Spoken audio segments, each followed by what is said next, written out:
that while National Police Commissioner Fani Masemola remains in his position, there will be interim measures to relieve him of his duties to focus on the allegations levelled against him.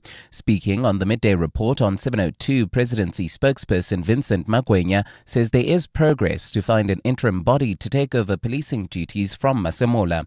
This after he was served with summons to appear in court next month for his alleged involvement in a tender fraud case against alleged underworld kingpin Vusmuzi Katmatlala. To look at an interim transitionary measure with respect to the leadership of the police service while General Masemola deals with the legal issues that he has to address as presented by the charges that have been instituted against him. Immediately yesterday, the President was in consultation with the Minister of Police. He had a discussion with General Masemola and he held consultations with his legal team. The DA has laid a criminal complaint against officials of the Education, Training and Development Practices SETA for being unable to substantiate more than 600 million rand in expenditure. It follows the Auditor General's qualified audit opinion for 2024-2025 that flagged the missing records related to grants. While the chairperson of Parliament's Higher Education Committee, Tshwane, says the DA is jumping the gun, the party's national spokesperson and higher education representative, Karabo Khachau, says the AG's findings can't be second-guessed. Lindsay Dentlinger has more. DA MP Karabo Khachau has today approached the Cape Town Central Police Station to open a criminal case against all accounting officials who were in charge of the Education and Training SETA during the period under review. She says the EDTP SETA doesn't even have an internal audit structure to assist the Auditor General in her findings. The PSMA makes it very clear that accounting authorities are supposed to be able to flag this with the Auditor General and be able to constitute consequence management. But Chairperson of Parliament's Higher Education Committee, Tshwane, says there may still be explanations for why the expenditure in question cannot be substantiated. It's not necessarily true that there's no invoice. It does not necessarily mean that you don't know where the money went. Khachau says Letsie is trying to cover up for ANC cadres. Parliament's Portfolio Committee is due to probe the matter after the Easter break. Lindsay Dentlinger, Eyewitness News, Parliament. Staying in the Western Cape, police detectives are currently in Saldanha Bay investigating new claims from a community member about the alleged whereabouts of missing child Joshlin Smith. Joshlin's mother, Kelly Smith, Jaqueen Apollos and Stefano van Rijn was sentenced to life behind bars for the little girl's disappearance from Middelbos in Saldanha Bay back in February of 2024. Western Cape Police spokesperson Andre Trout says at this stage no tangible evidence linked to Joshlin has been found. While no tangible evidence has been found at this stage, every lead continues to be thoroughly investigated. The case remains open and active, with detectives pursuing all information locally and beyond our borders. And news agency AFP is reporting that Iran is letting Malaysian tankers pass through the Strait of Hormuz after talks with Iranian, Turkish and other regional leaders. Malaysia's Prime Minister Anwar Ibrahim says he spoke with Iranian officials as well as Egyptian and Turkish counterparts and other leaders in the Gulf region. Anwar added that thanks to production by Malaysian petroleum giant Petronas, they are in a better position. Gold is trading at $4,437.62 an ounce. The rand is at 17.07 to the dollar, 22.77 to the pound, 19.69 to the euro. Brent crude oil is at $106.19 a barrel. Well, at this stage in Edenvale, heading towards Bedford View, there's slow-moving traffic on the R24 westbound from Edenvale Road to the Kiluli's interchange, and in Roodepoort, there's slow-moving traffic. N1 northbound from 14th Avenue to Beyers Naudé. In your auto sports, the last round of the FIFA World Cup qualifiers gets underway today with Italy amongst the nations hoping to qualify, while the URC tomorrow sees Sharks welcome Cardiff to Durban, and the Miami Open semi-finals has Coco Gauff and Karolina Muchova. A partly cloudy Thursday in Gauteng with afternoon showers and thundershowers still expected. Temperatures have peaked at highs of between 28 and 30 degrees. The top story in EWN this hour: calls for the suspension of Tshwane's Deputy Mayor Eugene Modise are mounting as opposition parties question the city's failure to discipline him following corruption allegations. EWN, in touch, in tune and independent. For the latest, visit ewn.co.za or download the EWN app.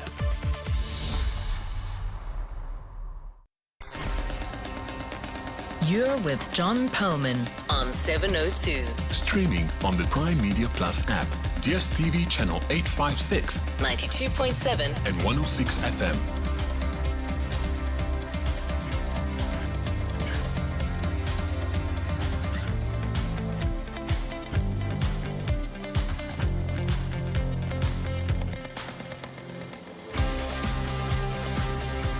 .702 Drive with John Perlman is proudly brought to you by Telkom Business.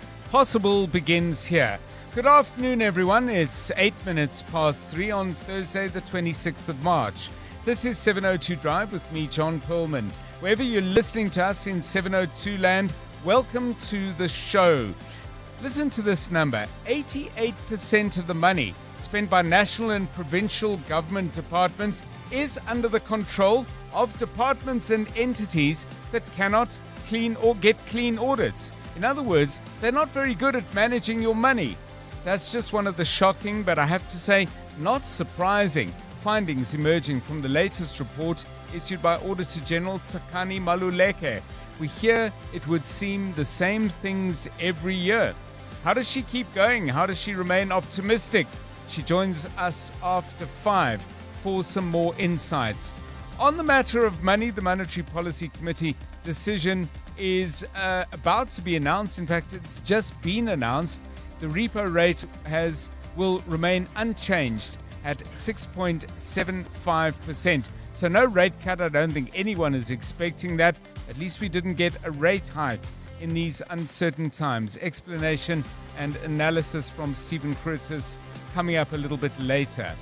Why do we keep choosing police commissioners who are either not terribly good at the job, it would seem, or worse, they get into trouble with the law? It happens one after another.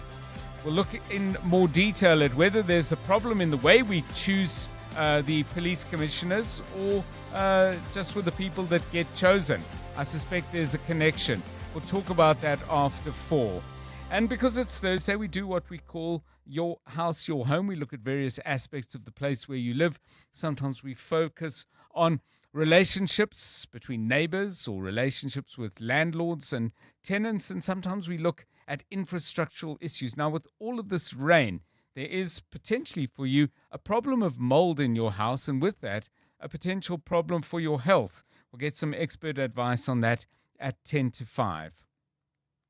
On the markets, rising oil prices and all the anxiety that this has caused over a good 3 weeks now has knocked the oil share back again. Brent crude has risen by 4.3%, currently trading at around $107.50 a barrel. That's pushed the price of gold down by $86.60. Platinum is off by $64.10. And that, in turn, has hammered the resources index down by 4.6% today so far. And the oil share, as it always does, following the resources index southwards, off by 2,700 points so far today. Wonderful gains yesterday, smack in the mouth today, I'm afraid. The big losers are, unsurprisingly, Implats down by 7%, Northam by 6.2%, Harmony by 5%. There is some upside for some companies. HCI has gained 2.6%, ShopRite up by 2.4%. And Optasia, a company that's been in the news quite a bit, has gained 2.3% on news that First Rand is substantially increasing its stake in that fintech company. The Rand is trading at 16.94 against the dollar. A euro will cost you 19 Rand 63 and 22 Rand 69 will get you a pound. I'm going to immediately revise those figures because I realize I've just read the numbers I gave you yesterday. Let's do this again. The Rand is trading at 17 Rand and 8 cents against the dollar. So that's a 14% negative shift. A euro will cost you 19 Rand 69 and 22 Rand 76 will get you a pound. Stephen Curtis joins us with all the market news at 25 past 4. We'll get sport with Tato Muloto. You heard him a moment ago. Mongezi Koko back with the very latest news headlines, and Karabo Chali is keeping an eye on the roads.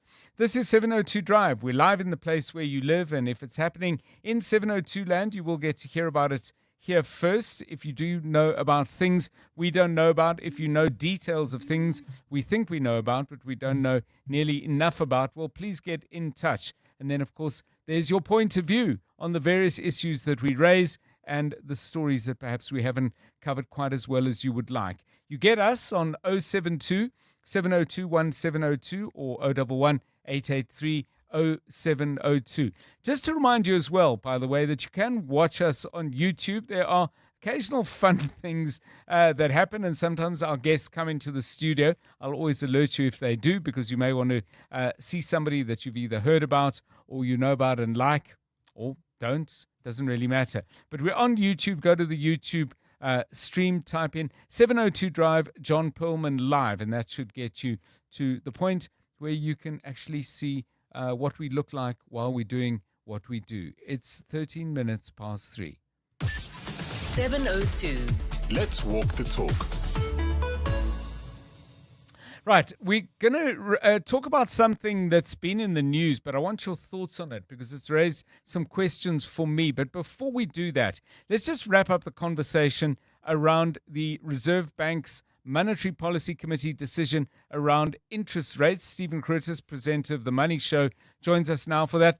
Stephen, for people who don't know the decision, give us the details and then your explanation and thoughts. Welcome. Well, John, thank you, John. As expected, a hold, so interest rates stay where they are. Obviously, lots of conversation in the governor's commentary about the situation in the Middle East, and the Tshwane making the point that we really don't know how long the conflict will go on for and what the long-term impact on oil and thus our fuel prices is going to be. They've done some scenario planning. They do suggest that, in fact, they still believe that we'll get our inflation back to where it needs to be, so 3%, probably within the next 2 years, even if there is a situation where oil prices stay higher for longer. But, John, obviously, there are so many different variables now that predicting that conflict is possibly impossible. So they are concerned about it, also making the point that so many of the other indicators have been going in the right direction, and sort of making the point that our economy was beginning to grow stronger, and certain inflation expectations before the conflict were coming in lower. One of the problems the bank has, John, and in fact we've had this problem on the Money Show too, is so much of the data we get looks backwards. So it looks at inflation for February, or it looks at what expectations are for inflation over the course of the year, but the survey was started in February, so much has changed since then that none of these numbers really work anymore because of what oil is and the impact it has on the economy, and that makes life a little more difficult for the Reserve Bank. So a hold, as expected, really all of higher oil prices and Donald Trump. Thanks so much, Stephen Curtis, with his thoughts there on what exactly the Monetary Policy Committee decision means, and crucially sharing with us some of the points made by Reserve Bank Governor Lesitsha Kganyago in delivering his decision. It's a very important part of that MPC, by the way, because what we often focus on, understandably, because many of you have money, many of us have money that we owe, and money that, on the other hand, if you've got some savings, you're hoping to get a decent interest rate on. So the number is always crucial. But the explanations are always very, very interesting because it tells you what the Reserve Bank and the Monetary Policy Committee think both about current economic circumstances, but also what might be trends in the future. So thank you, Stephen. I'm sure he will elaborate on that. He's back with us in about an hour, a little bit more than that. And then, of course, on the Money Show, that'll be a strong feature, I'm sure, of his 2-hour slot. That's coming up a little bit later. 17 minutes past 3. EWN Traffic. This EWN Traffic is brought to you by South African Airways. See just how far you can go with them. Book at flysaa.com. Do it now. Karabo Charlie, what's happening on the roads? Sean, Dr. John, at this stage in Alex, heading towards Germiston, slow-moving traffic, N3 southbound. from the Bethlehem interchange to the Kilulis interchange, while in Sandton, also expect heavy delays heading towards Midrand, M1 northbound from Killarney Bends to the Bethlehem interchange, Rudaport, traffic pressure, N1 northbound from 14th Avenue to Bearsno. Dear, still in Rudaport, traveling towards Leratong, traffic sluggish on Randfontein Road between Miles Stocker and Adcock. If you come across any other traffic issues, kindly WhatsApp us on 072 702 1702. EWN, in touch, in tune, and independent. For the latest, visit ewn.co.za or download the EWN app. This is what progress sounds like. At South African Airways, we've added more aircraft to the runway, increased our flights from just over 1,000 in 2021 to over 24,000 last year. And we continue to add more destinations and routes. It's steady progress over time. We know there's still work to do, but every day we're building something stronger. An airline that shares the resilience of the country it carries. South African Airways. Book your next flight at flysaa.com today. You're with John Perlman on 702. Let's walk the talk.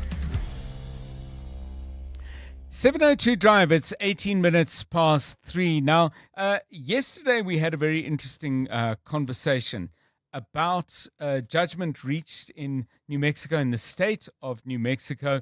Meta, the company that owns Facebook, Instagram, WhatsApp, and I'm sure some other properties as well, in the same social media sector of the economy, they paid 375 million rand in a lawsuit there, saying that the company had misled consumers about the safety of its platforms and the fact that these platforms enabled a certain amount of harm. And a jury there found in favor of the plaintiffs. I think virtually 24 hours later, in Los Angeles, in California, Meta and YouTube have been required to now pay damages to a woman now 20 years of age who is at the center of the lawsuit. By the way, there are literally dozens of these lawsuits, and she's received damages of $6 million.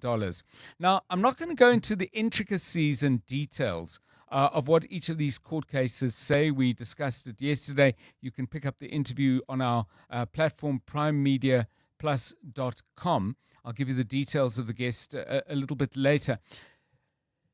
But it's raised a very interesting question for me, because there have been similar kinds of lawsuits around, for example, the addictive quality of junk food, mainly again in the United States. I'm not sure there have been these kinds of matters here.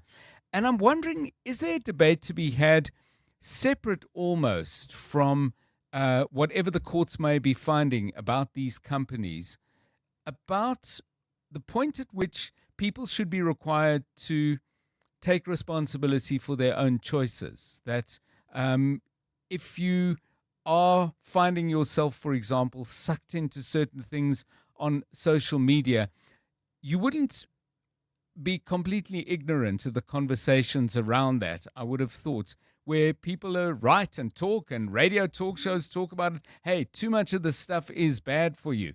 And you could, perhaps extend it to the analogy of eating, let me just call it junk food, without going into what junk food is, because some people's junk is some people's caviar. I get that.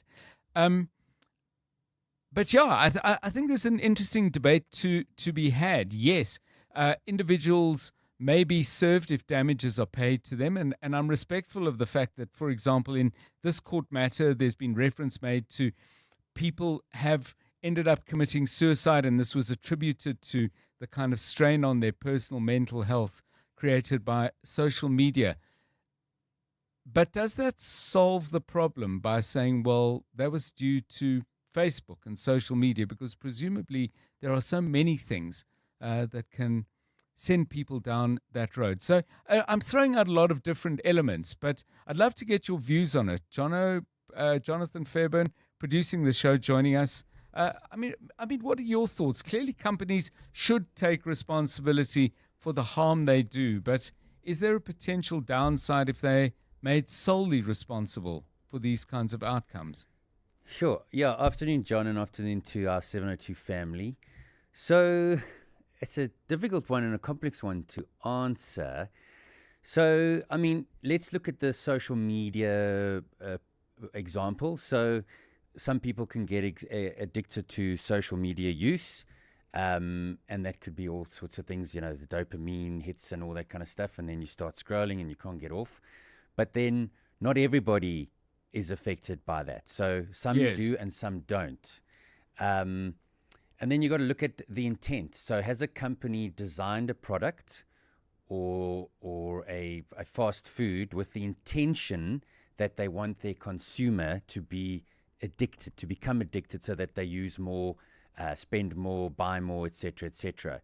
If that's the case, then there has to be responsibility on the company's half, and then on the user, it has to come down as well to you as the user knowing what you're going to get into. I mean, and if there are warnings, this product can be addictive or whatever it may be. Don't gamble with money you don't have, being a case in point. So there has to be some kind of a balance there. So number one, the consumer has to take responsibility for their own actions, and then the companies, like I said, if it's intentionally designed that particular way. And then also, I mean, I don't know enough about addictions, so why do some people become addicted and others not? I don't know the answer to that. I'm sure there's some psychologist who deals with addictions could maybe answer that, maybe listening. But those are the sort of the things that are running through my head off the top. Yeah, no, and I mean, those are important points. And the point you're making about the deliberate introduction of an addictive substance was what turned, I think, many of the court cases around tobacco way back when, where the tobacco companies knew that this was an addictive substance, and that substance was maximized in various ways in certain kinds of cigarettes. Well, what do you reckon, Karabo? Because you're going to have to navigate this with your young man in your life and make decisions around, be it junk food or online junk. So clearly there's a trend that's growing with these court cases. So there has to be something wrong. Maybe the social media platforms can be addictive, but then what must happen after they pay the fine? Because life goes on and there will be more cases and more cases. Can't there maybe a judge rule that just like gambling sites, they must put that sign that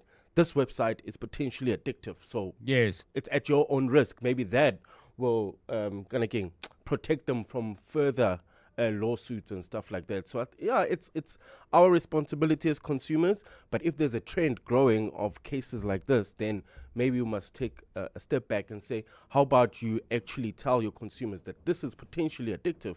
So it's at your own risk. Don't come back to us and say, hey, this is because of you guys. Yeah, there's a lot to digest, and I'm still getting the question, never mind the answer, absolutely clear in my own mind. But give us your thoughts. Let's get a debate going. 25 minutes past 3. You're with John Perlman on 702. Let's walk the talk. Let's focus our attention now on a crime and a court matter that really occupied us for many, many weeks, possibly even months, and then went out of the news and now somehow is back in focus, largely due to comments made by Minister of Sport, Arts and Culture, Gayton McKenzie. And I'm sure you know I'm referring to the Joshlin Smith matter. Her mother, Kelly Smith, Jacqueline Apollos, and Stephen van Rijn were sentenced to life behind bars for the little girl's disappearance. But there are many things that the police still don't know, because the matter, while it's been resolved in the courts where she is, has not been resolved. There's some developments out there, nothing necessarily decisive, but there's definitely movement, and keeping an eye on that movement is Carlo Peterson, our EWN colleague down in Cape Town. Carlo, what's happening there? The police are saying, well, we're always looking for new evidence, but we don't seem to have any at the moment. Why is this getting stirred up again? Good afternoon. Good afternoon, John. Yes. So the South African Police Service says detectives are currently in Saldanha Bay following up on new claims made by a community member about the alleged whereabouts of missing 7-year-old Joshlin Smith. At this stage, though, SAPS is stressing that no tangible evidence linked to Joshlin has been found. So in terms of my recollection, and please correct me if I misheard, but my understanding was when Gayton McKenzie, the minister, as I introduced him, was talking about a foundation he's setting up in Joshlin Smith's name. He said that he had more evidence that he was going to be sharing with the police. What's happened with that, if indeed I heard that correctly? Yes, that is correct, John. And as far as police are concerned, they said they have received lots of evidence or leads, despite those leads being thoroughly investigated, none of them have produced a breakthrough. They didn't speak directly to Gayton McKenzie's claims of new evidence, but they did say that all leads are being followed up. And they've reiterated that since Joshlin's disappearance, they've received numerous tips from the public, and they've all been followed up and assessed for credibility and evidential value, but unfortunately without success. Just to be absolutely clear, and in conclusion, Carlo, I mean, did the police confirm, or what have they said? Have they actually had an engagement with the minister? And if they did he present them with anything? I understand what they're saying, that there's nothing that absolutely changes what we know and what we don't know, but has the minister handed over whatever he has? Well, from what we know is that McKenzie handed over that information to Minister Kachalia. Okay. Police have not yet indicated whether they've received that information and whether they are indeed investigating the information that Kachalia has received from McKenzie. Thank you very much, Carlo Peterson. The focus once again on Saldanha Bay in a case that somehow simply won't go away, nor should it. 29 minutes past 3. EWN Traffic. This EWN Traffic is brought to you by South African Airways. Get all-inclusive fares, your seat, your meal, and your baggage. It's all in. Book at flysaa.com. Well, at this stage, John, slow-moving traffic in the Alex area on the N3 southbound. This is from the Patloots change to Giluli, Santon heading towards Midrand. Also slow-moving traffic on the M1 northbound from Killarney Bends to the Patloots change. There's bumper-to-bumper traffic. This is in Roodepoort on the N1 northbound from 14th Avenue all the way to Bears Nordia. Still in Roodepoort, traveling towards Leratong. There's heavy delays on Randfontein Road between Milestalker and Adcock. If you come across any other traffic issues, kindly WhatsApp us on 072-702-1702. There's more EWN on air, online, and on the EWN app. This is what progress sounds like. At South African Airways, we've added more aircraft to the runway, increased our flights from just over 1,000 in 2021 to over 24,000 last year. And we continue to add more destinations and routes. It's steady progress over time. We know there's still work to do, but every day we're building something stronger. An airline that shares the resilience of the country it carries. South African Airways. Book your next flight at flysaa.com today.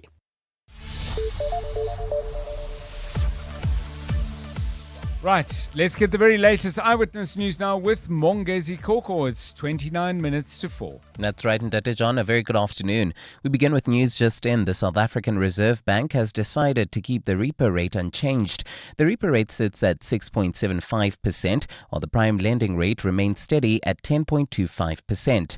Governor Lesitsha Kganyago says the expected ongoing war is likely to drive inflation, with headline inflation now expected to reach 4% in the next 3 months to June. Energy prices are expected to rise next week, while the price of petrol is expected to be the highest increase in recent years of over 5 rand per litre. Kganyago says fuel inflation is now expected to surge to 18% in the second quarter, saying shocks to inflation may trigger broad-based inflation. Against this backdrop, the MPC decided to keep the policy rate unchanged at 6.75%. The decision was unanimous.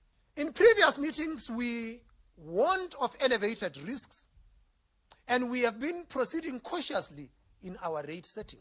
The Auditor General says there's a lack of political will to address persistent challenges in the Gauteng Department of Health, which continues to be plagued by procurement failures. Presenting the national and provincial audit outcomes for the 2024-2025 financial year, Tsagani Maluleke bemoaned the province, saying its management of public finances has regressed.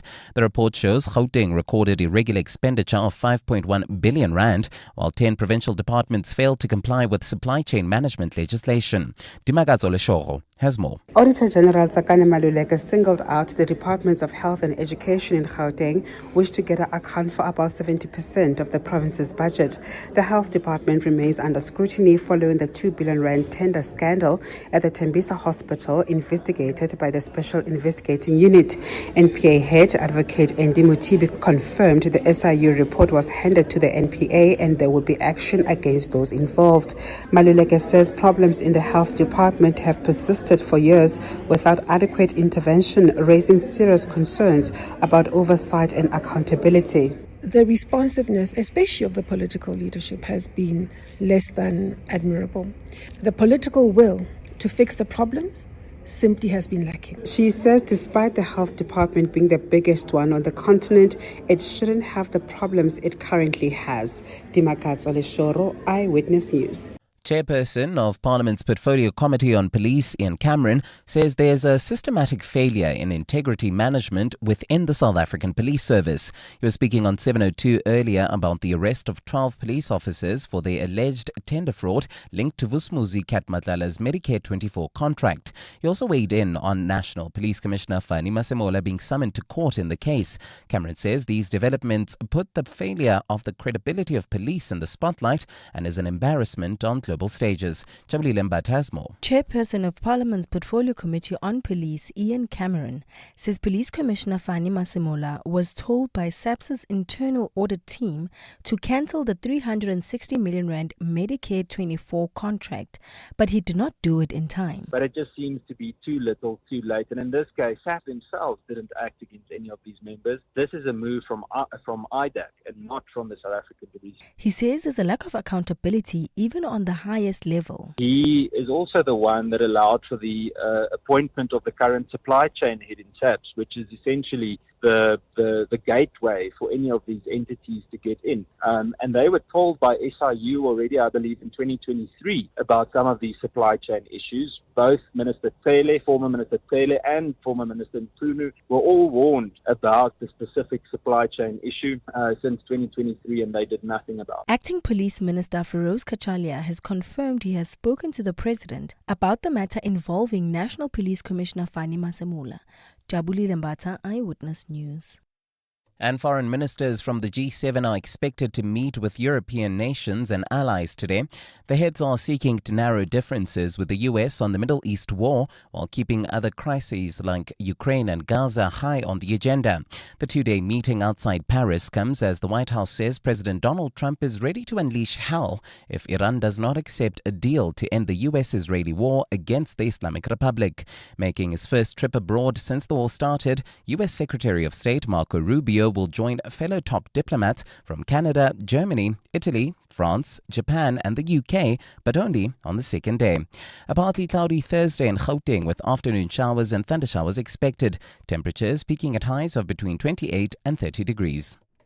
Slow-moving traffic in Alex. This is on the N3 southbound between the Interchange and Kilulis. There's also heavy delays in Sandton heading towards Midrand on the M1 northbound from Killarney Banks to the Interchange. And in Durban Deep, expect some delays on Main Reef Road between Westlake and Elias Motsoaledi. The top story in EWN, it's news just in. The South African Reserve Bank has decided to keep the repo rate unchanged.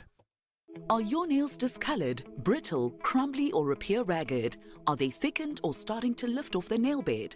You may have a fungal nail infection, which can lead to discomfort, limit your activities, and have a negative impact on your social life because of the embarrassment.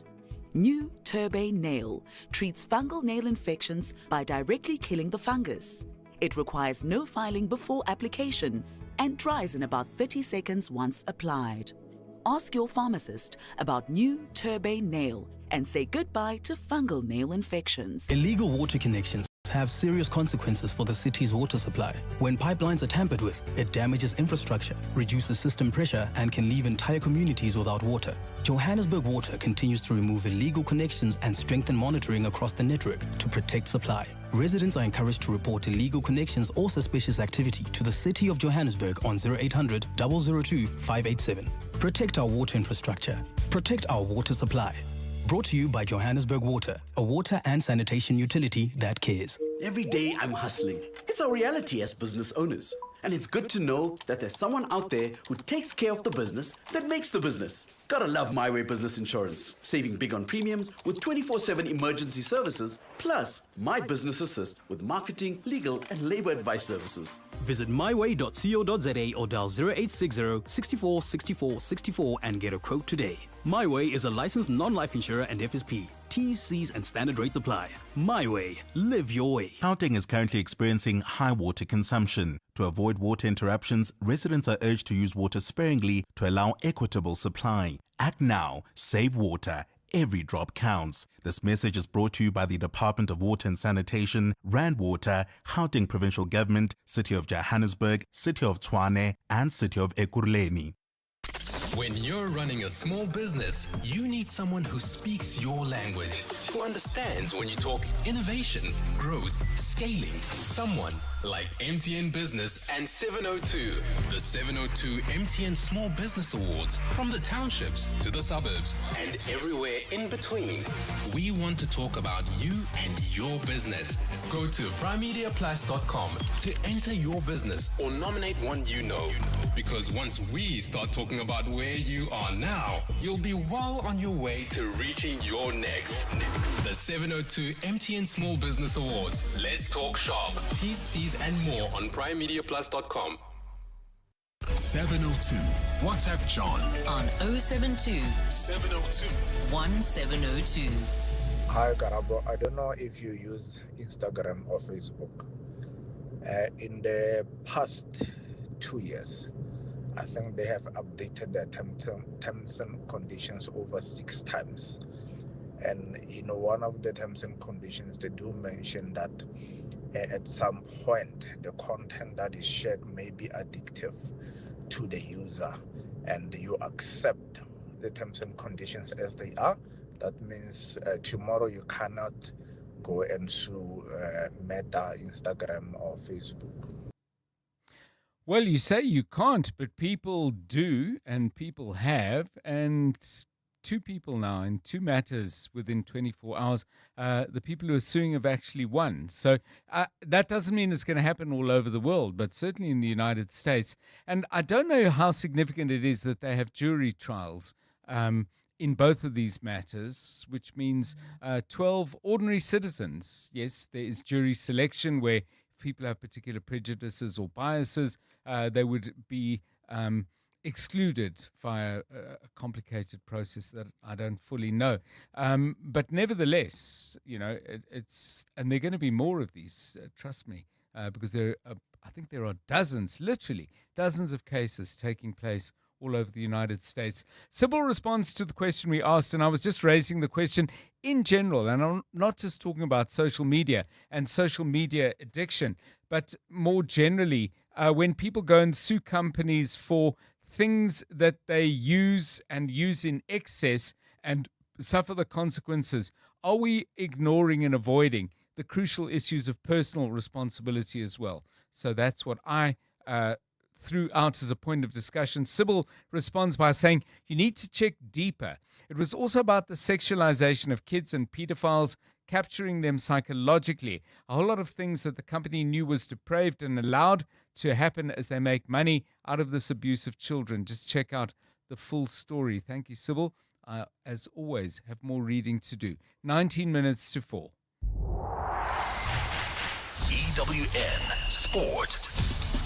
Well, there are World Cup places up for grabs in Europe, but there is real interest for Bafana Bafana as well. Tato Moloto has those details. Good afternoon to you again. Good afternoon, John. Indeed, there are some spots remaining as far as the 2026 World Cup is concerned, but only 4. And tonight, 16 European countries battle it off to get some of those spots. For Bafana, there is special interest in this because their second group opponent will be decided over the next 5 days. Tonight's key clashes sees Czech host the Republic of Ireland, while Denmark take on North Macedonia, with one of those 4 sides set to join South Africa's group. Elsewhere, 4-time world champions Italy face Northern Ireland under massive pressure. The Azuris have not reached a World Cup since 2014, and the Northern Ireland coach Michael O'Neill says the expectation is firmly on Italy to deliver. You know, the important thing for us is to play the game and not think about what's at stake. The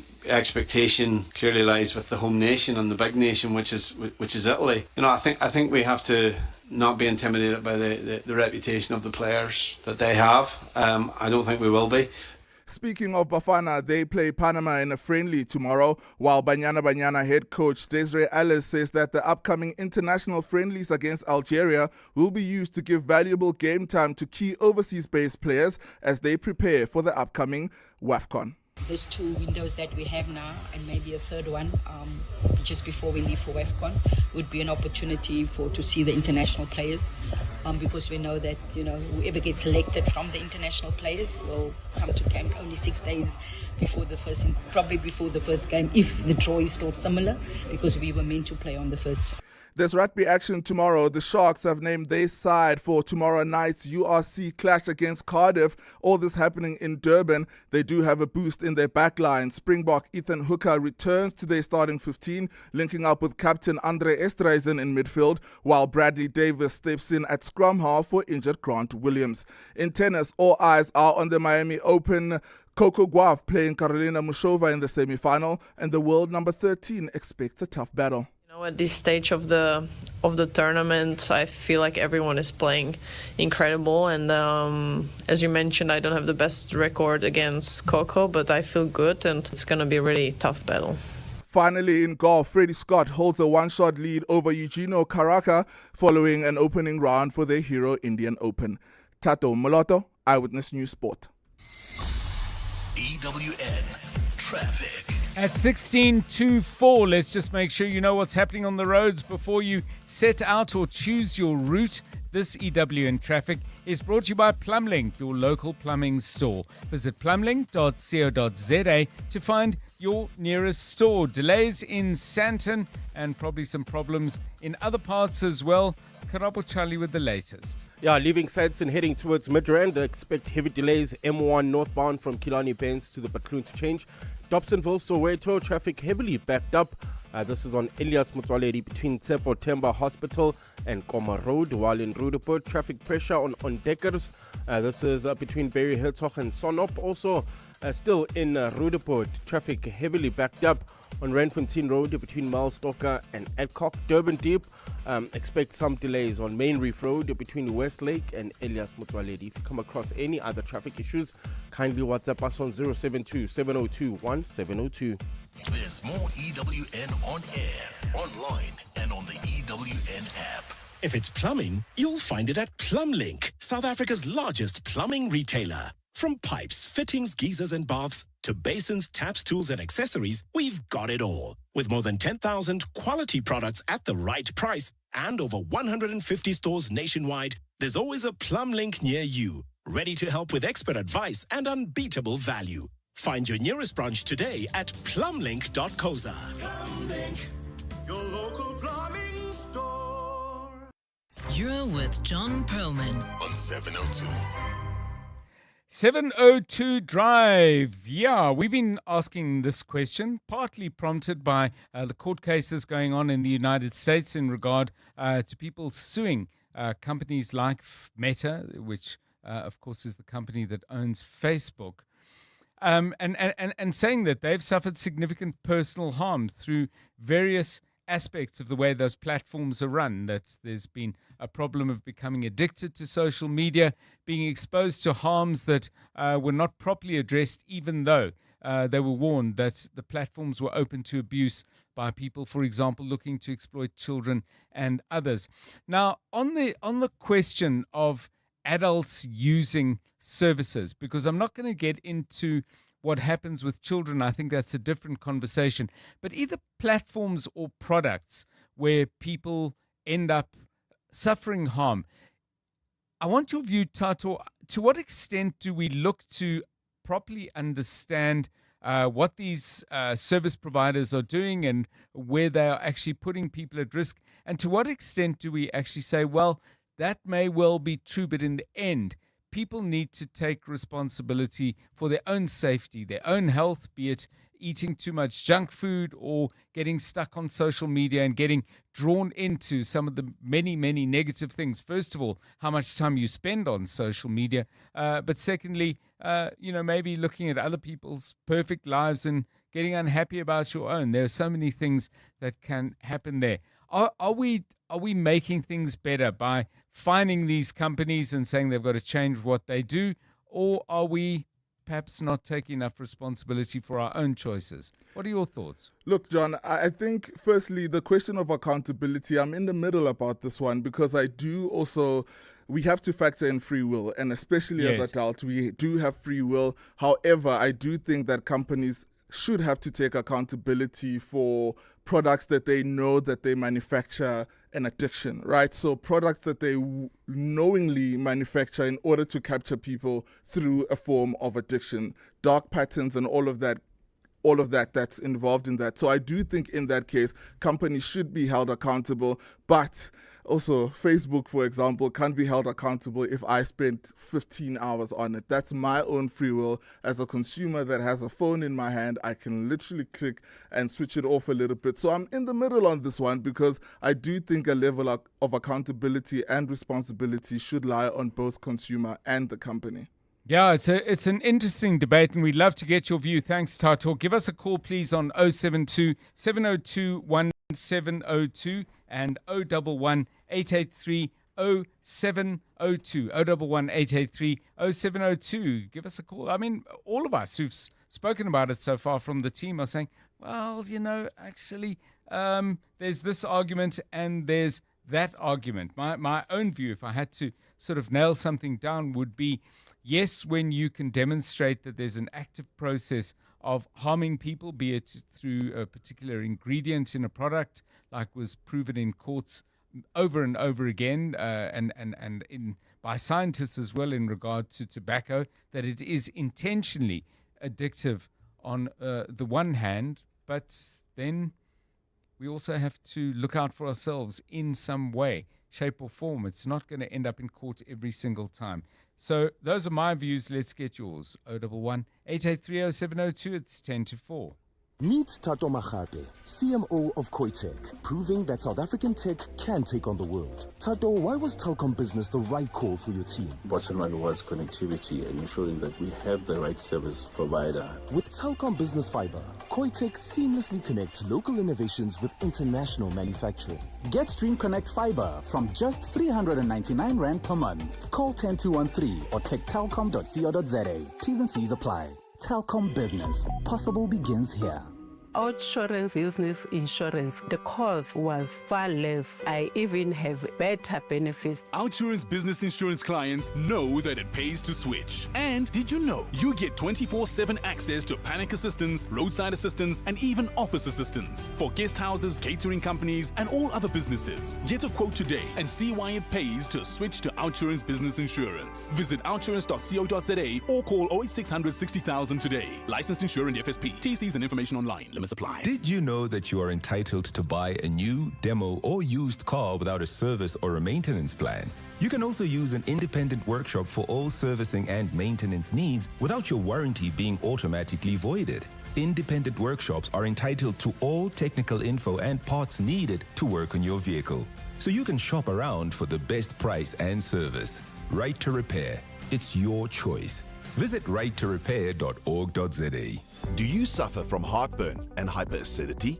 To relieve heartburn for the whole day and night with one tablet, a potent once-a-day treatment which was previously prescription only is now available over the counter. Ask your pharmacist for an over-the-counter, long-lasting heartburn treatment. Brought to you by Sandoz. You're now listening to 702 Afternoon Drive with John Perlman. Brought to you by Telkom Business. Possible begins here. John Perlman On 702. 3 to 6 p.m. 8 minutes to 4 on 702 Drive. Still to come on the show at about 10 past 5. We'll be talking to Auditor General Tsakani Maluleke. Just released her department's report on both provincial and national governments. It makes for dismaying reading. The fact that we've read those kinds of numbers year after year after year doesn't make it any easier to swallow. We'll talk to her a little bit later. My sense, by the way, reading the report that she issued alongside the numbers, is she seems to have a little bit of a tougher, sharper edge to the comments she's making. She'll tell me if that's true or not, but that's my initial impression. That's coming up at 10 past 5. You're with John Perlman On 702. Now, winter is creeping in, and there are some things most of us never notice, like how cold a pavement gets at night, or how a single blanket can mean the difference between getting through that cold night or not. The Dis-Chem Foundation has something they call Blankets Plus campaign, and it exists for those moments we don't see, just like the one I've just described. Now in its 10th year, the campaign delivers winter essentials like blankets, beanies and gloves to vulnerable communities and animal shelters across the country. Let's find out how they make that possible and the impact that it has, and crucially, how you can contribute. Let's welcome to 702 Drive, Jacqueline Karlberg, who joins us from the Dis-Chem Foundation. Jacqueline, welcome, and thanks very much for your time. A 10-year run, I think you've got a pretty good idea of the impact of the Blankets Plus campaign. Give us a sense of why you think it's worth doing and why you plan to do it for decades to come. Good afternoon. Hi, John. Thank you. Well, being in its 10th year, and it has grown exponentially over the years, and why it's now called the Blankets Plus campaign is because we did identify a few years ago the need for beanies and gloves. Mm-hmm. And I think it's valuable to be able to share some warmth with these people, as you so poignantly pointed out. The pavements get incredibly cold. These people have absolutely no shelter. Nobody asks to be on the street. Whatever circumstance has taken them there, that's where they are. And we as community members and seeing, or being aware that people are there, maybe not always seeing them. Yes. To do our bit and to assist them and keep them a bit warmer, I think is a wonderful way to care for our communities. And it seems like such a small thing, but it does make such an incredible difference. And we do, and we will continue with this, please God, for years to come, for decades to come. So you know, please finish. Yes, do. No, go ahead. Yeah. So I was going to ask you. I mean, you've used the word "seen" a few times. Is that a big part of it? That obviously people cannot live on spirit alone, but nevertheless, a sense that somebody out there has noticed that they are in the dire straits that they are in, and that they would like, in a small way, to help. Does that have payoff that in fact we can't even quantify? Yes, I do believe so, and I think so many people, not intentionally, want to avoid having to acknowledge that these are people that are living on the streets. People don't know how to help. They don't know where to help. And so it's easier to just not deal with it. But to be able to give the gift, and I don't mean necessarily from a charitable point of view, but to be able to, as my colleague said earlier this morning, give from the heart something like that to a person that is homeless, that is suffering from the elements of the cold. It makes you feel like you've just really done something good for another human being. Yeah. And that's what it is. So you want people to participate. Of course, there is the regular thing. Every swipe of Dis-Chem Better Rewards card does help the work of the foundation. But each year you look for partners, you look for credible and effective community-based organizations to help you in this work that you're doing as part of the Blankets Plus campaign, but you're suggesting that people get involved in another way. Explain how that works. Well, voting is first of all, every time a Better Rewards card is swiped, it of course gives us access to finances that enable us to purchase the blankets, the beanies and the gloves. As you're aware, a percentage from every swipe goes towards the Dis-Chem Foundation. So people are automatically helping, most often without realizing that they are making a huge difference to the community. So thank you to all our loyal customers and card holders. And the other thing is, while these do go out to the organizations based on the votes, and T's and C's do apply, they are able to then distribute to their communities. What we've also started doing in-house is members of our team, we put blankets, beanies and gloves into our vehicles. Right. And as we're driving, you see somebody on the side of the road or in a high road parking area, shopping center. These guys are freezing. And I remember being in Cape Town last year, and it was particularly cold, middle of June. And I arrived back at my vehicle and realized I had no change on me, but I did have beanies, blankets, and gloves with me. And I gave the gentleman a set of the three, and I apologized profusely for not having any cash on me to give him. Yes. And he said to me, "Ma'am, you have no idea how much more than money this is worth to me." Yeah. And they don't sell the blankets and the beanies. And if I give them to a guy or a woman on the roadside, and you drive past the next day, they'll be wearing it. It's not something they try to give away or sell. So it does make you feel super special that you've made a huge difference. Well, thanks very much to Jacqueline Karlberg from the Dis-Chem Foundation. Now, if you want to get involved with this, we'll come to your Dis-Chem card in a moment. But you can vote on social media. Visit Dis-Chem Pharmacies on Facebook or go to the Instagram page at Dis-Chem_pharmacies and look for the Blankets Plus campaign post to cast your vote. And your participation actually helps to guide the priorities of the distribution of these blankets, gloves and beanies. T's and C's do apply. It's more than just a seasonal drive. It really is a reminder to people that there is a community out there that cares. And remember too that every swipe of your Dis-Chem Better Rewards card helps support the incredible work of the Dis-Chem Foundation. If you're not a member, visit dischem.co.za to find out how you can join the Dis-Chem Better Rewards program. Remember, every swipe counts.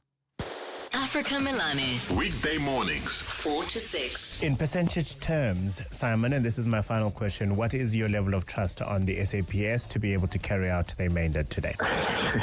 Relatively low, I would suggest, not by virtue of SAPS itself, but simply by virtue of history. We've been through this process before, and we've been through this process multiple times before, and I think, we really what needs to happen is a significantly structural and embedded recruitment process that really tests candidates so as that the best person is found for the job, irrespective of creed, color, or anything else. Dr. Simon Howell. Africa Milani. 4 to 6 on 702. Imagine beginning your holiday to the sound of the ocean and ending it with a sunset encounter with the Big Five. Club Med is bringing their brand new beach and safari resort to KwaZulu-Natal this July. It's the first of its kind, combining a beachfront escape with a private safari lodge experience, all in one holiday. Plus, it's fully all-inclusive. Think gourmet dining, activities, wellness and more. Take advantage of the Club Med season opening sale from 24 to 27 March. Book at clubmed.co.za. T's and C's apply. The Vodacom United Rugby Championship is one of the hottest tournaments on the planet. Hollywood Bets adds spice with an epic competition in which 400,000 Rand in cash, prizes and betting vouchers must be won. Prizes include a Vodacom URC VIP experience and a glamorous Table Mountain adventure. To enter, simply bet 30 Rand or more on any Vodacom URC fixture between 23 January and 16 May. T's and C's apply. Hollywood Sportsbook is a licensed betting betting operator. No persons under the age of 18 years are permitted to gamble. Winners know when to stop. South African Responsible Gambling Foundation toll-free counselling line 0800 006 008 or WhatsApp HELP to 076 675 0710. The Audi Open House sales event is here. Get the Audi A1 from 6699 per month, 0 deposit, rate below prime, and a guaranteed buyback. This offer ends 30 April. Plus, when you come in for a test drive, you could stand a chance to win an exclusive Audi Formula One experience. The Audi Open House sales event, now on at Audi dealerships nationwide. Terms and conditions apply. Visit audi.co.za for more. Driving the conversation on 702 Afternoon Drive with John Perlman. Powered by Telkom Business. Possible begins here. This is EWN. Court finds Land Reform Minister Tshwane Lenyonso's attempt to dissolve the Ingonyama Trust Board unlawful, and Ramaphosa disinvited from G7. A very good afternoon. I'm Monkey Zikoko. The Pietermaritzburg High Court has reversed a decision to dissolve the Ingonyama Trust. Last week, the Department of Land Reform and Rural Development announced changes to the board following the resignation of 2 members. That decision was welcomed by the Zulu monarch king, Misizulu, who was concerned by the minimal involvement of traditional leaders in pushing for changes. The board collects millions in revenue through leases. Nhlanhla Mabaso reports. Last week, Land Reform and Rural Development Minister Tshwane Lenyonso appointed an administrator to run daily affairs of the Ingonyama Trust Board. At the time, the minister cited the additional resignation of members of the board as a concern and that its operations were unsustainable. The dissolution was also welcomed by the provincial government, but the matter was legally challenged by the leadership of the board and its remaining members.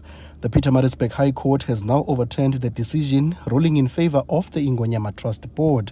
It's ordered that both minister and the Zulu monarch must not interfere with the board. Nhlanhla Mabaso, Eyewitness News. With the city of Tshwane now in the spotlight at the Matlanga Commission of Inquiry, the EFF in the city says it will not take lightly any implication of its members. Action SA Councillor and Cooperative and Shared Services MMC Kolofelo Mogodi was recently suspended after being accused of tender manipulation at the Commission. The city's Chief Financial Officer Gareth Mnisi is under scrutiny and faces a possible suspension over his alleged involvement in tender rigging.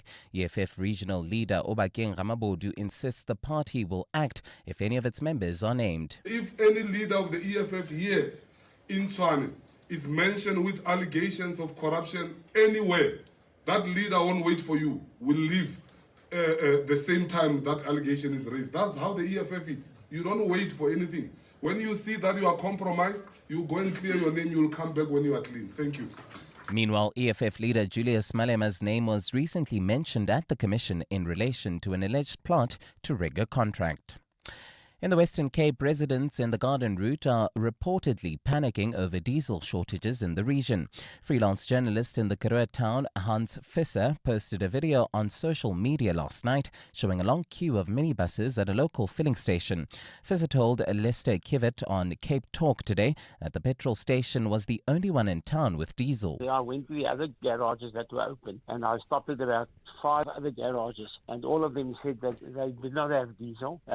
2 of them said the diesel was on their way. He added that Oudtshoorn is not the only town affected along the Garden Route. I think it's in a lot of small towns or many towns. We're quite close to George, and I see George. There were also reports in George that people were rushing around to get diesel. Meanwhile, Western Cape Premier Alan Winde is urging residents not to panic, assuring them that fuel imports for March and April have already been secured. While diesel supplies are currently under pressure due to high demand, the Premier says only isolated shortages have been reported. We are also picking up across the province from citizens themselves, from industry players, that there are a number of fuel outlets that are restricting or that do not have sufficient supply. I want to reiterate that with supply being held back, that is unethical. We need the economy to continue, and we need to make sure that those citizens and businesses need to be able to go about their daily business. And the United States has put pressure on France to disinvite President Cyril Ramaphosa to the G7 summit in the French town of Evian in June. This comes after months of fractured ties over a range of issues, from South Africa's genocide case against U.S. ally Israel to President Donald Trump's false claims that white Afrikaners are being persecuted. Trump has clashed repeatedly with the South African government, hitting the country with high tariffs, berating Ramaphosa in the Oval Office over discredited claims of a white genocide, and boycotting a G20 summit in Johannesburg in November. Trump slapped 30% tariffs last year on most South African exports, the highest for sub-Saharan Africa. The U.S. Supreme Court has since overruled Trump's tariff policy. Gold is trading at $4,437.62 an ounce. The rand is at 17.07 to the dollar, 22.77 to the pound, 19.69 to the euro. Brent crude oil is at $106.19 a barrel. Dobsonville, you can still expect about a 20-minute delay on Elias Mutwaleri between Tshepo Themba Hospital and Koma Road. Roodepoort traffic pressure on Deckers. This is between Berry Herzog and Sonop, and in the Joburg CBD traveling towards Boysens.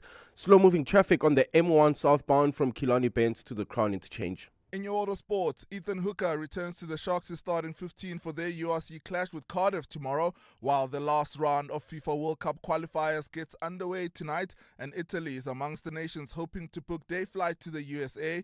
And in Formula One, there is a tweak to energy management rules made by the FIA. Tell you more about this just before 5.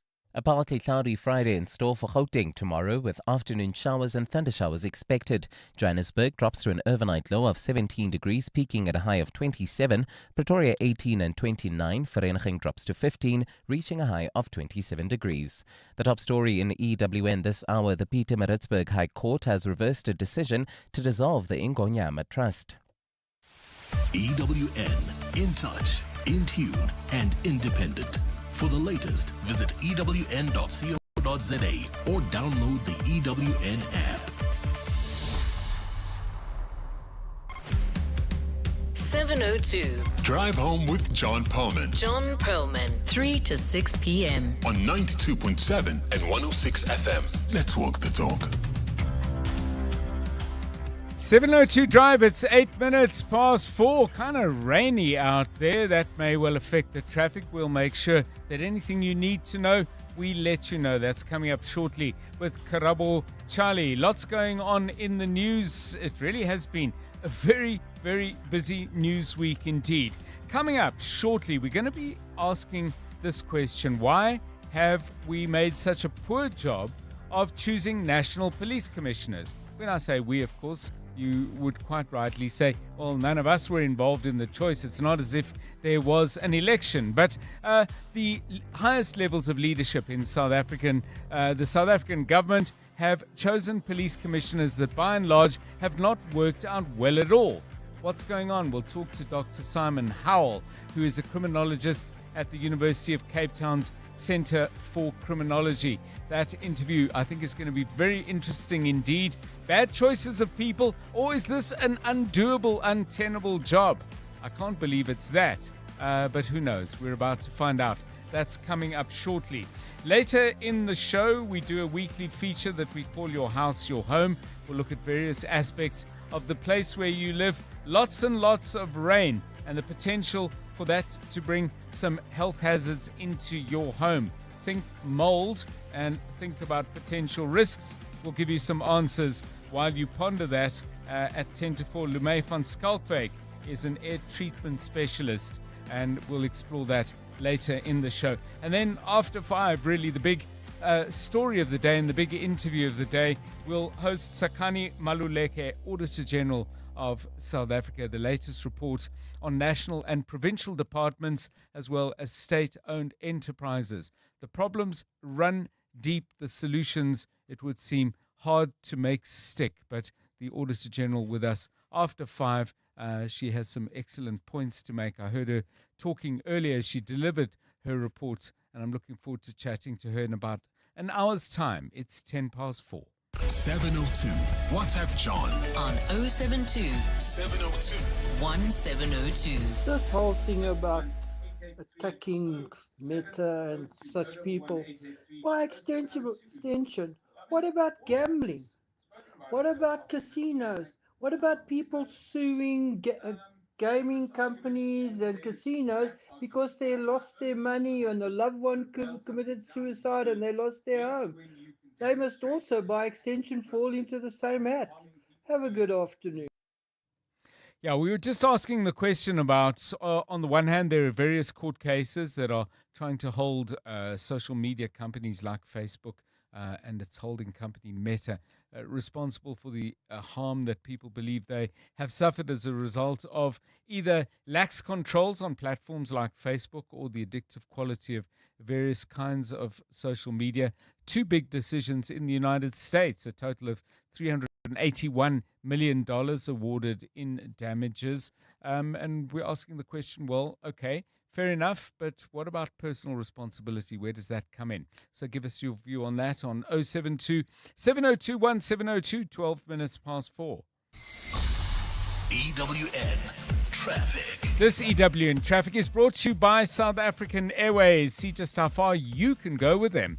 Book at flysaa.com now. Problems out in Dobsonville. Karabo Charlie has the details. Yeah, I expect about a 20-minute delay in Dobsonville, Soweto on Elias Mutwaleri. Between September and Goma Road, road report traffic pressure on Deckers. This is between Barry Herzog and Sonop, while in Sandton expect some delays on Catherine Street. Between Rivonia Road and Greyston Drive, still in Sandton, heading towards Midrand, there's slow-moving traffic. M1 northbound from Killarney Benz to the Crown to the Betlu interchange. And in the Joburg CBD, slow-moving traffic. M1 southbound from Killarney Benz to the Crown interchange. If you come across any other traffic issues, kindly WhatsApp us on 072 702 1702.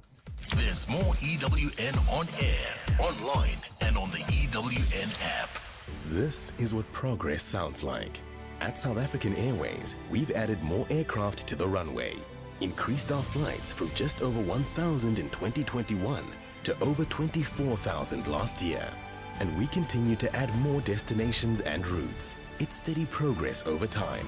We know there's still work to do, but every day we're building something stronger. An airline that shares the resilience of the country it carries. South African Airways. Book your next flight at flysaa.com today. Bongani Bingwa, 702 Breakfast. Weekday mornings, 6 to 9. Investigative journalist and author Peter Louis Myburg, writing for the Daily Maverick, has traced more than 11.3 million rand in unexplained cash deposits into a company allegedly linked to the former Eskom and Transnet boss Brian Molefe. 706 separate deposits made over a time, but a noticeable spike near Eskom's Johannesburg headquarters as soon as he moved there, and all of them stopping as soon as he left. This report follows on an investigation we published earlier in March, where we first linked Brian Molefe to some of the outflows from this account. So there were payments made towards a wedding for Brian Molefe, and then a whole range of other what seemed to be lifestyle expenses was being covered from this Falcacap account. Bongani Bingwa, 6 to 9. On 702. With Outsurance, saving on your car insurance feels like being on the opposite side of the traffic jam. 63-year-old Almero saves a mind-blowing 417 Rand on his 2021 Ford Ranger. Get a quote now, and if Outsurance can't save you money, ask for 500 Rand or 1,500 Rand if you've been claim-free and with the same insurer for 3 years. Get savings or cash. SMS out to 45142. That's out to 45142. Outsurance, licensed insurer and FSP, TCs and information online. When was the last time you felt something? Something that ignites your passion, gets your adrenaline pumping, and makes your heartbeat skip. When was the last time you fell in love? Introducing the new Alfa Romeo Junior with 280 horsepower and standard park assist. Learn to love again. Visit alfaromeo.co.za to book a test drive. When you train for results, you don't quit halfway. Earn up to 7.35% interest with a Nedbank Just Invest account. Access your money within 24 hours. Keep your money agile. Get money fit with Nedbank. See money differently. Nedbank. For more information, visit nedbank.co.za. We're licensed FSP and registered credit provider. T's and C's apply. Heard of a house that's Fungal? Don't let yours be the next because of low-grade materials. Shop at Cash Build, where you'll find trusted quality building materials at the lowest prices every single time. Plus, until 30 April, when you spend 250 Rand or more in store at Cash Build, you stand a chance to win airtime, cash, and product prizes. Tanta my chance with Cash Build. When you shop for quality building materials you can rely on. Inquire with our friendly staff in store on how to enter our Easter competitions. Cash Build. Sometimes all it takes to reshape the world and deliver better outcomes is a little unconventional thinking. Black Sheep Thinking, powered by Camissa Asset Management.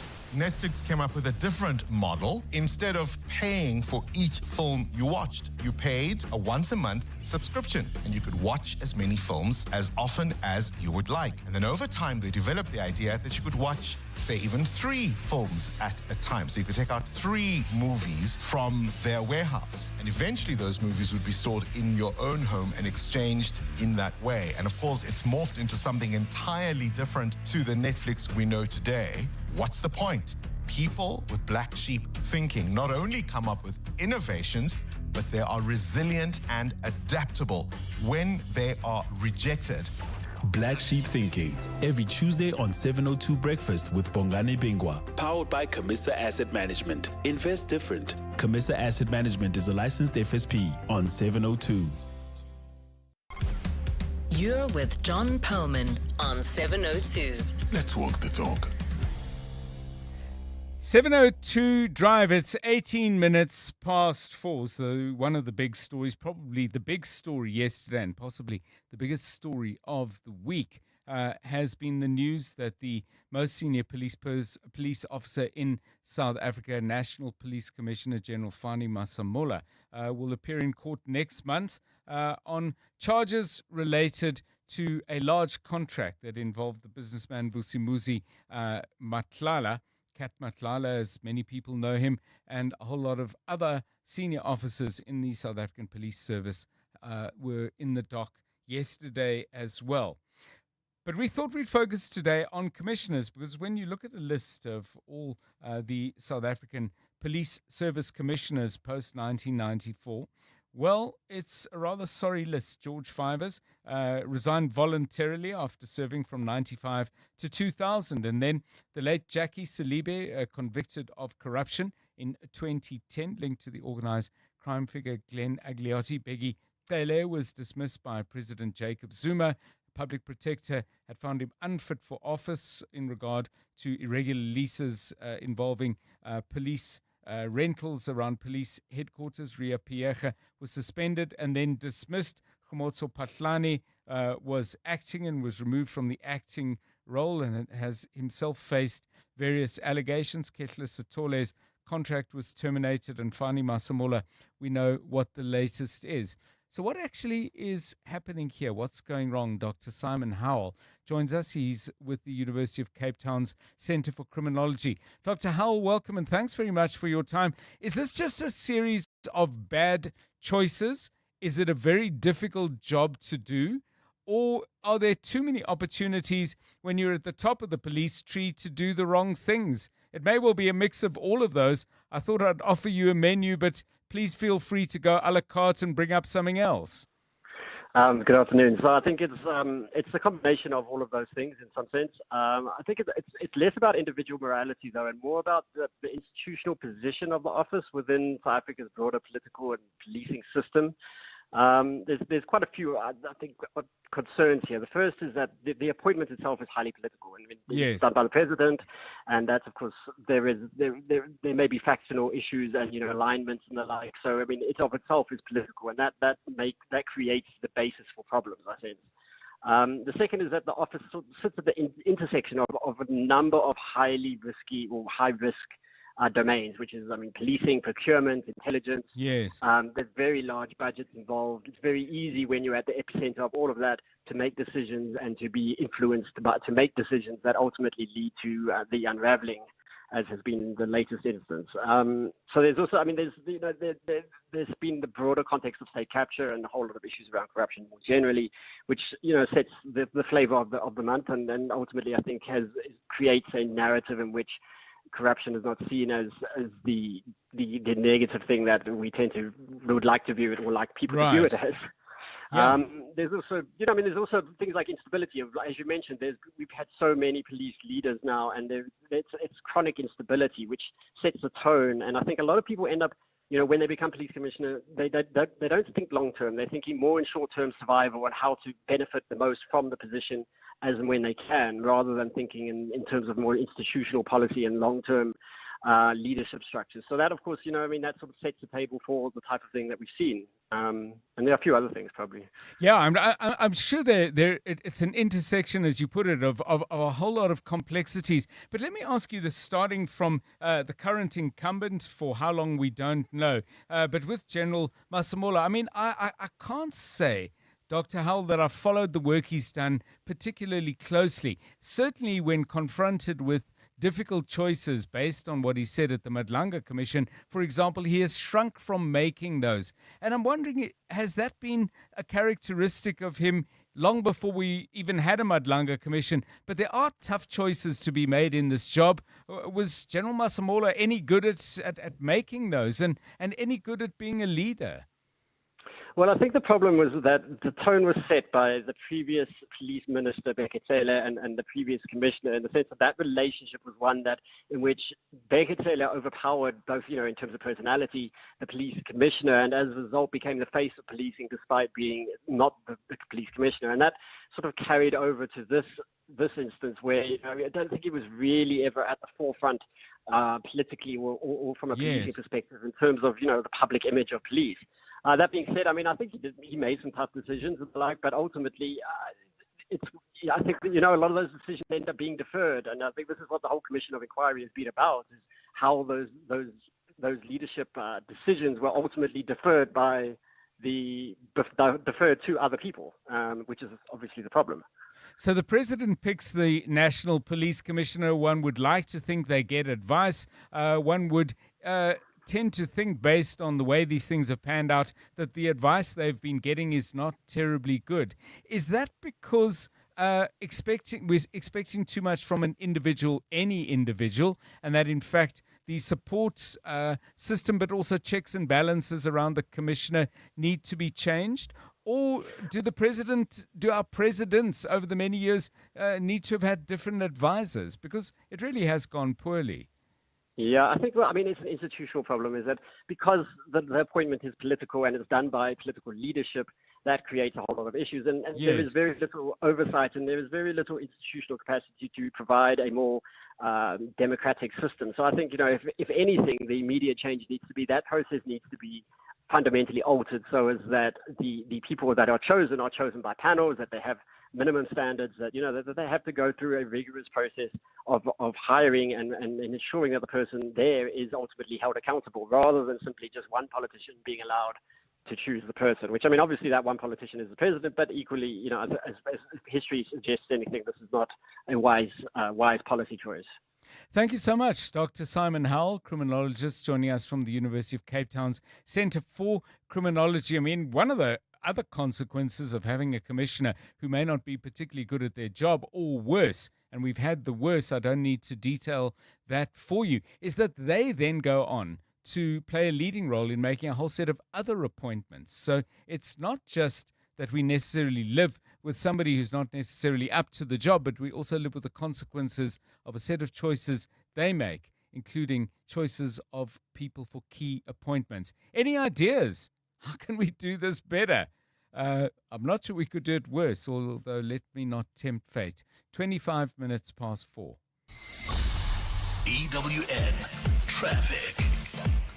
This EWN Traffic is brought to you by South African Airways. Get all-inclusive fares, your seat, your meal, and your baggage. It's all in. Book at flysaa.com. Karabo Charlie, Dobsonville was difficult. Dobsonville is I don't know if it's moved to diabolical, but it's not good. Yeah, well, you can expect about a 20-minute delay in the Dobsonville area. This is on Elias Motsoaledi between Tshwane and Koma Road in Roodepoort. Traffic pressure on Deckers. This is between Barry Herzog and Sonop. Sandton, expect some delays on Catherine Street between Rivonia Road and and Greyston Drive. There's also slow-moving traffic still in Sandton heading towards Midrand. M1 northbound from Killarney Bends to the Bethune Interchange. Joburg CBD, slow-moving traffic that's heading towards Boysons. On the M1 southbound from Killarney Bends to the Crown Interchange. And in the Pretoria CBD, traffic is sluggish on Johannes Ramokwasi as well as Blue Street. This is between Nelson Mandela and Sophie de Bruyn. If you come across any other traffic issues, kindly WhatsApp us on 072-702-1702. There's more EWN on air, online, and on the EWN app. This is what progress sounds like. At South African Airways, we've added more aircraft to the runway, increased our flights from just over 1,000 in 2021 to over 24,000 last year. And we continue to add more destinations and routes. It's steady progress over time. We know there's still work to do, but every day we're building something stronger. An airline that shares the resilience of the country it carries. South African Airways. Book your next flight at flysaa.com today. On the go and your stomach suddenly not keeping up? That burn, bloating or reflux could be symptoms of an ulcer. Stress can make it feel even worse. Ulcernic offers triple action relief by coating your stomach lining with a protective layer and works for up to 6 hours. No prescription needed. Choose between suspension tablets or effervescent tablets. Keep an eye on the shelf for Ulcernic's new packaging. A fresh new look outside, same trusted relief on the inside. Visit the Ulcernic Facebook page for more.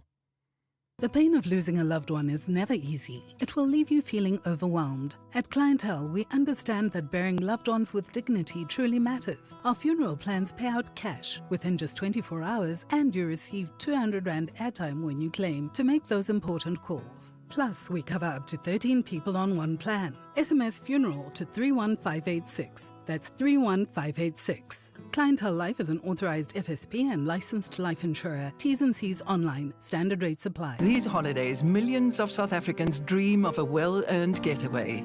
The reality, however, can be very different. Look like the kind of place that'll only get dusted for fingerprints. Accommodation can look great online, but in reality... Never seen a home. Looks so homeless. Sadly, they've been flat-fished. That's why City Lodge brings you SOS. Visit saveourstay.co.za for City Lodge hotels nearby and up to 30% off.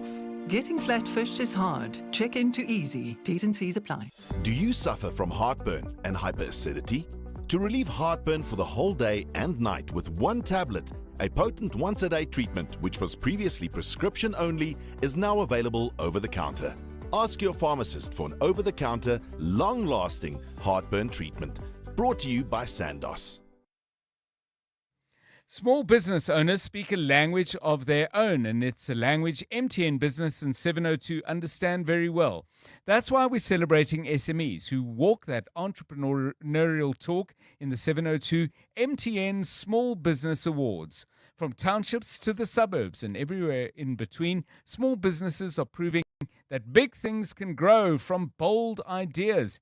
Does that sound like your business, or perhaps a business that you know? Well, if it does, go to primemediaplus.com to enter or nominate a business that you think is special. Because once we start talking about your business, who knows who might be listening?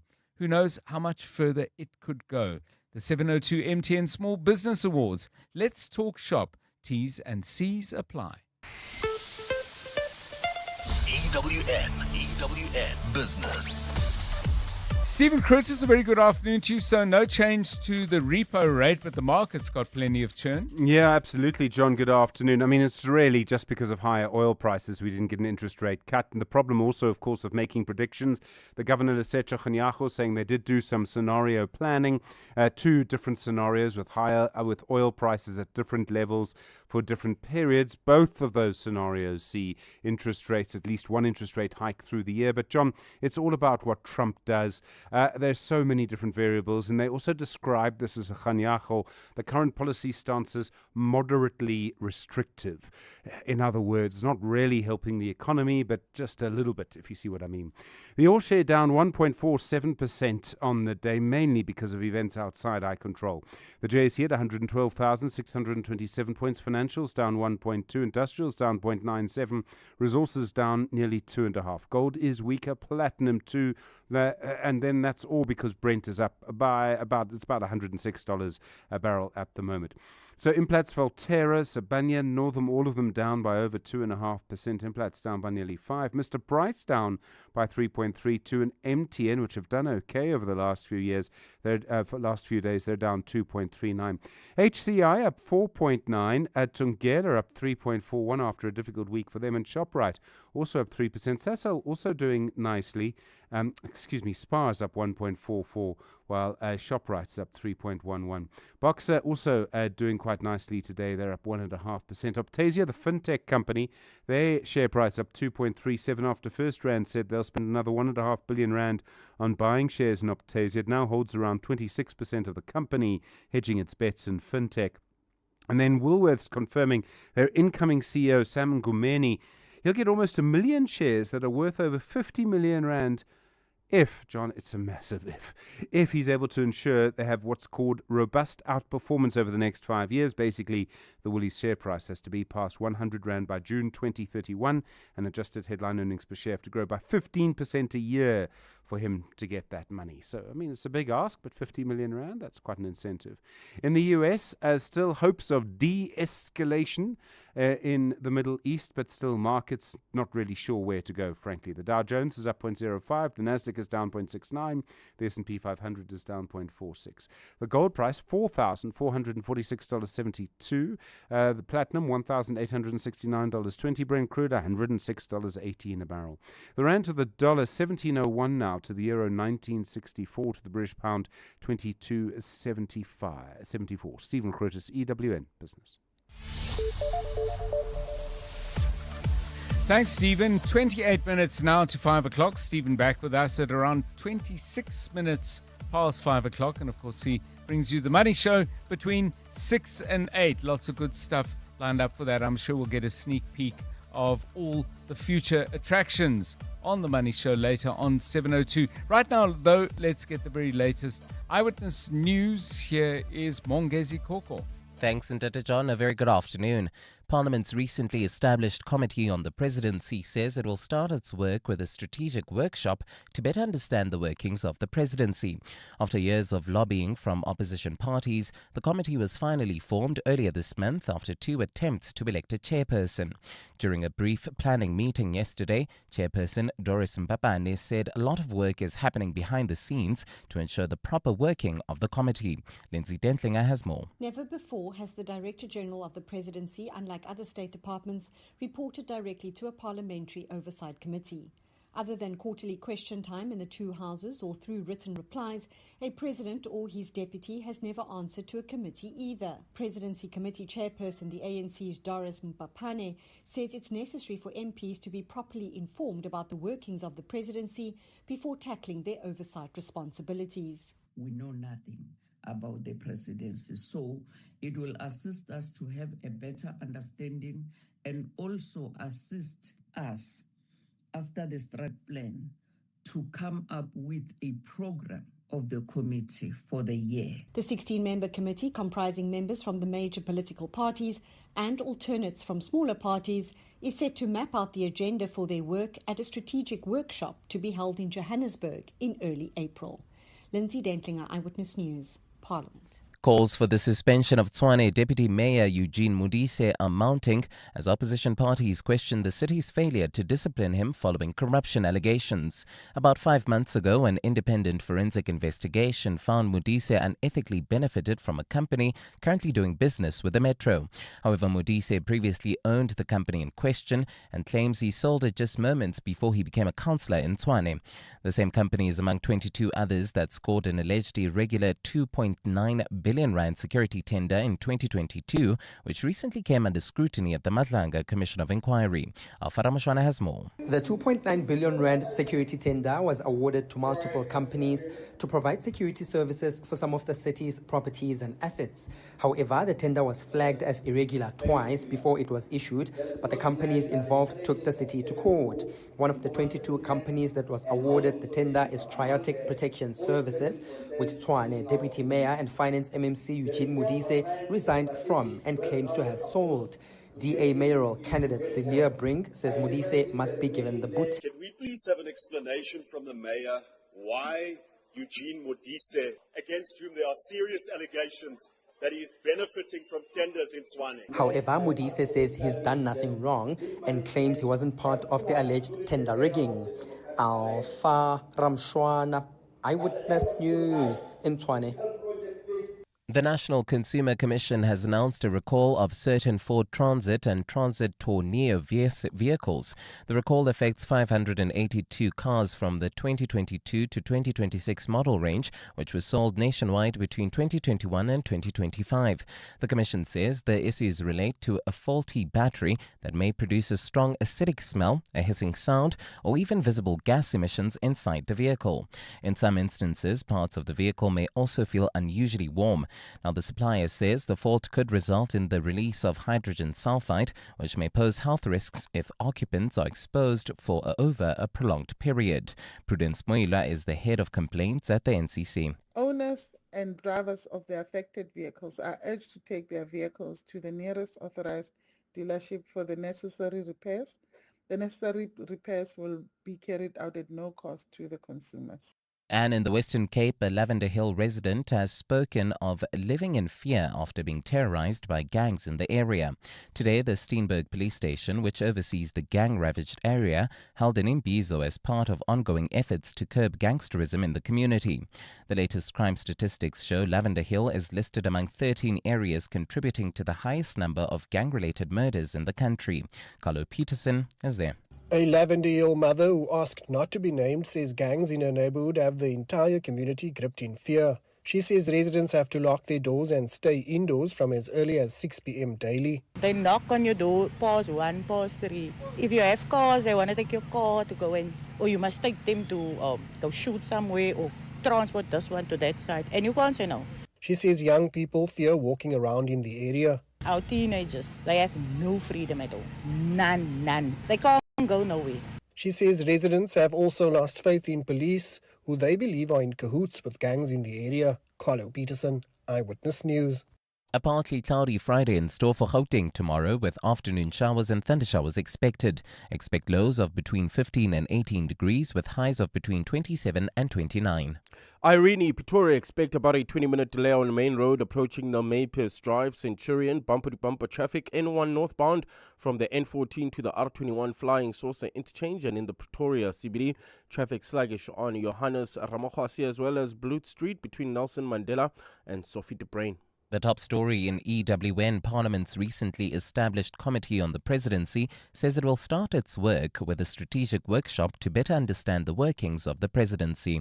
702 Afternoons with Relebogile Maboja, 1 to 3 p.m. Doctor, in terms of copper, what is significant about that specific metal? Copper in itself has no single universal religious meaning, but across cultures, it has often acquired sacred value because it was one of the earliest workable metals and was widely used for tools, for vessels, ornaments, and ritual objects.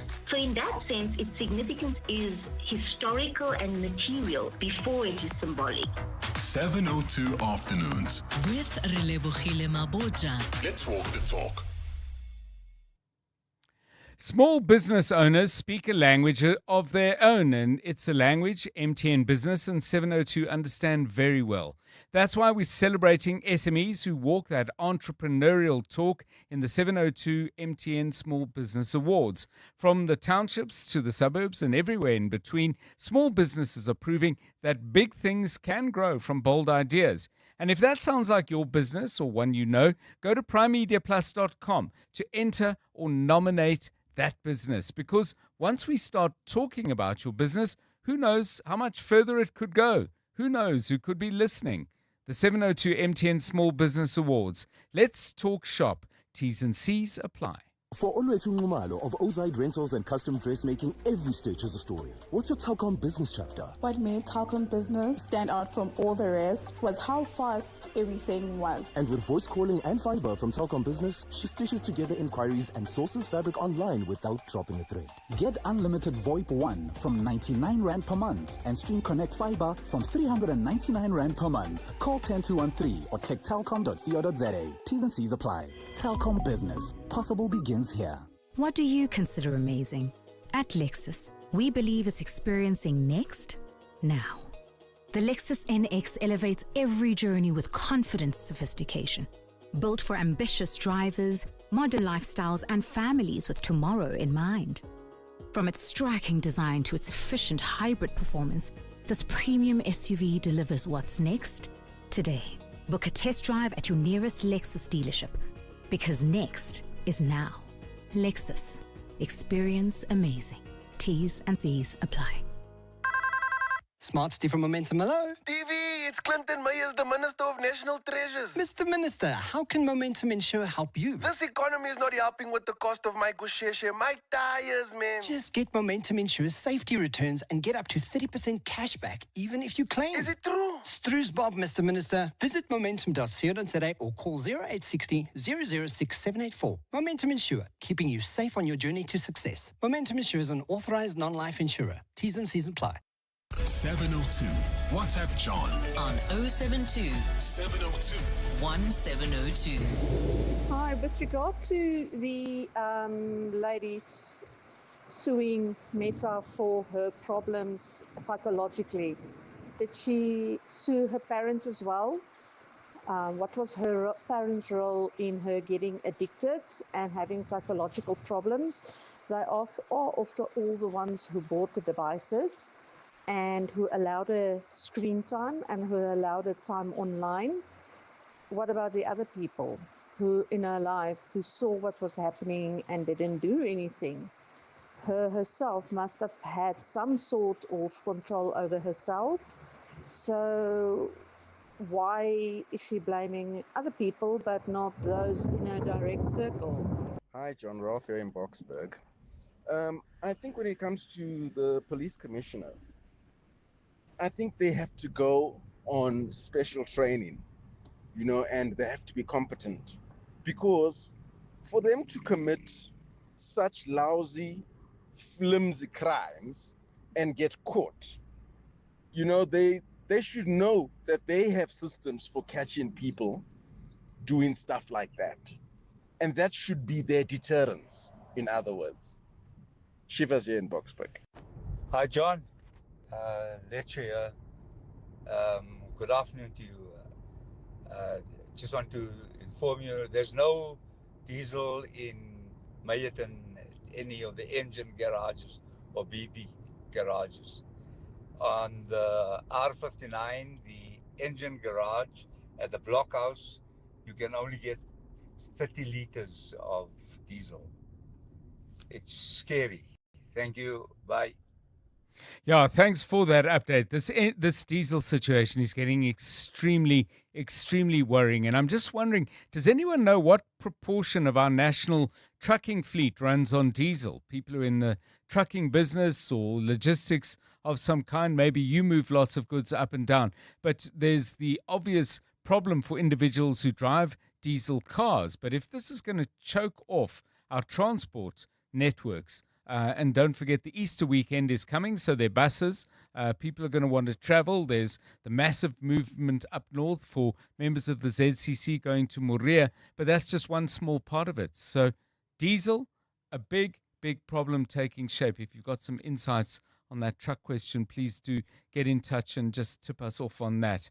On the question of companies taking responsibility for consumers getting addicted to their services and products, it's a question we posed a little bit earlier. Ndumiso says that's every business's goal. Joni says, no, everything and anything has the potential to be addictive. People should take personal responsibility for their choices and actions. We had somebody who simply said yes, and we had somebody who pretty much simply in the words of Frank, said, nope. Why? So a lot of division here. And then there was somebody else who said, while this was all going on, by the way, who was actually holding your phone? I'll find out the name of who posted that rather dry view of that. Errol was the person who said yes and added some exclamation marks in case we missed his point. Oh, here we go. It's Tsepo. If it's 100% the company's fault, then who's holding your phone right now? Asks Tsepo. Keep those coming. It's 14 minutes now to 5. EWN Sport. Grand Prix racing back over the weekend, and apparently some of the rules are getting a little bit of a tweak. Tato Moloto has that story and some others. Indeed, thank you so much, John. There is a tweak in energy management rules that has been made by the FIA for Saturday's Suzuka qualifying. All 5 of the F1 power unit manufacturers, that is Mercedes-Benz, Ferrari, Red Bull, Ford, Audi and Honda, have agreed that the FIA should reduce the energy recharge each lap in Saturday's qualifying from 9 megajoules to 8 megajoules. In the meantime, Ferrari's Charles Leclerc reflected on the 2026 season so far. Some particular expectations going into the year that weren't very good about racing. I've been positively surprised. Surely you've got some overtakes that are artificial. However, there are also many overtakes where it's actually on the limit, in a similar state of the battery at the same point for different circumstances, and which makes it actually quite fun. In rugby, it's confirmed the Springboks will play their first test of the season against England at Ellis Park, this happening in July, while the Sharks have made 2 changes to their run on 15 in tomorrow's URC clash as they take on Cardiff in Durban. In football, big night of football in Europe as a whopping 16 teams go head-to-head for a chance to qualify for this year's World Cup. Italy heavily under pressure as they take on Northern Ireland. The 4-time champions have failed to qualify for the last 2 World Cups. Also tonight, Turkey are playing Romania and Wales playing Bosnia. For Bafana, they play Panama in a friendly tomorrow at 7 in the evening, while Banyana head coach Desiree Alice says that it's far too early to name a final squad for the Women's African Cup of Nations. The ladies face Algeria in upcoming international friendlies next month. WAFCON is a few months away. It would be wrong of me to say that I already have my squad. With the league starting, it gives us an opportunity to look at other players. It's obviously players that are still recovering from injury, other players that have played well, that have missed out, would want to try to be consistent and say, Coach, don't forget about me, because we all know how big this tournament is. It's not just a normal WAFCON, it's a World Cup qualifying tournament. Back home, the Betway Premiership Awards are out. Sundowns coach Miguel Cardoso's 4 wins from 4 games earns him yet another Coach of the Month award, while Orlando Pirates have the president, youngster Relebohile Mufokeng, grabbing the Player of the Month. Chipa United's Ayabulela takes Goal of the Month for his screamer against Magesi, proving that sometimes one moment is all you need. Tato Moloto, Eyewitness News Sport. EWN Traffic.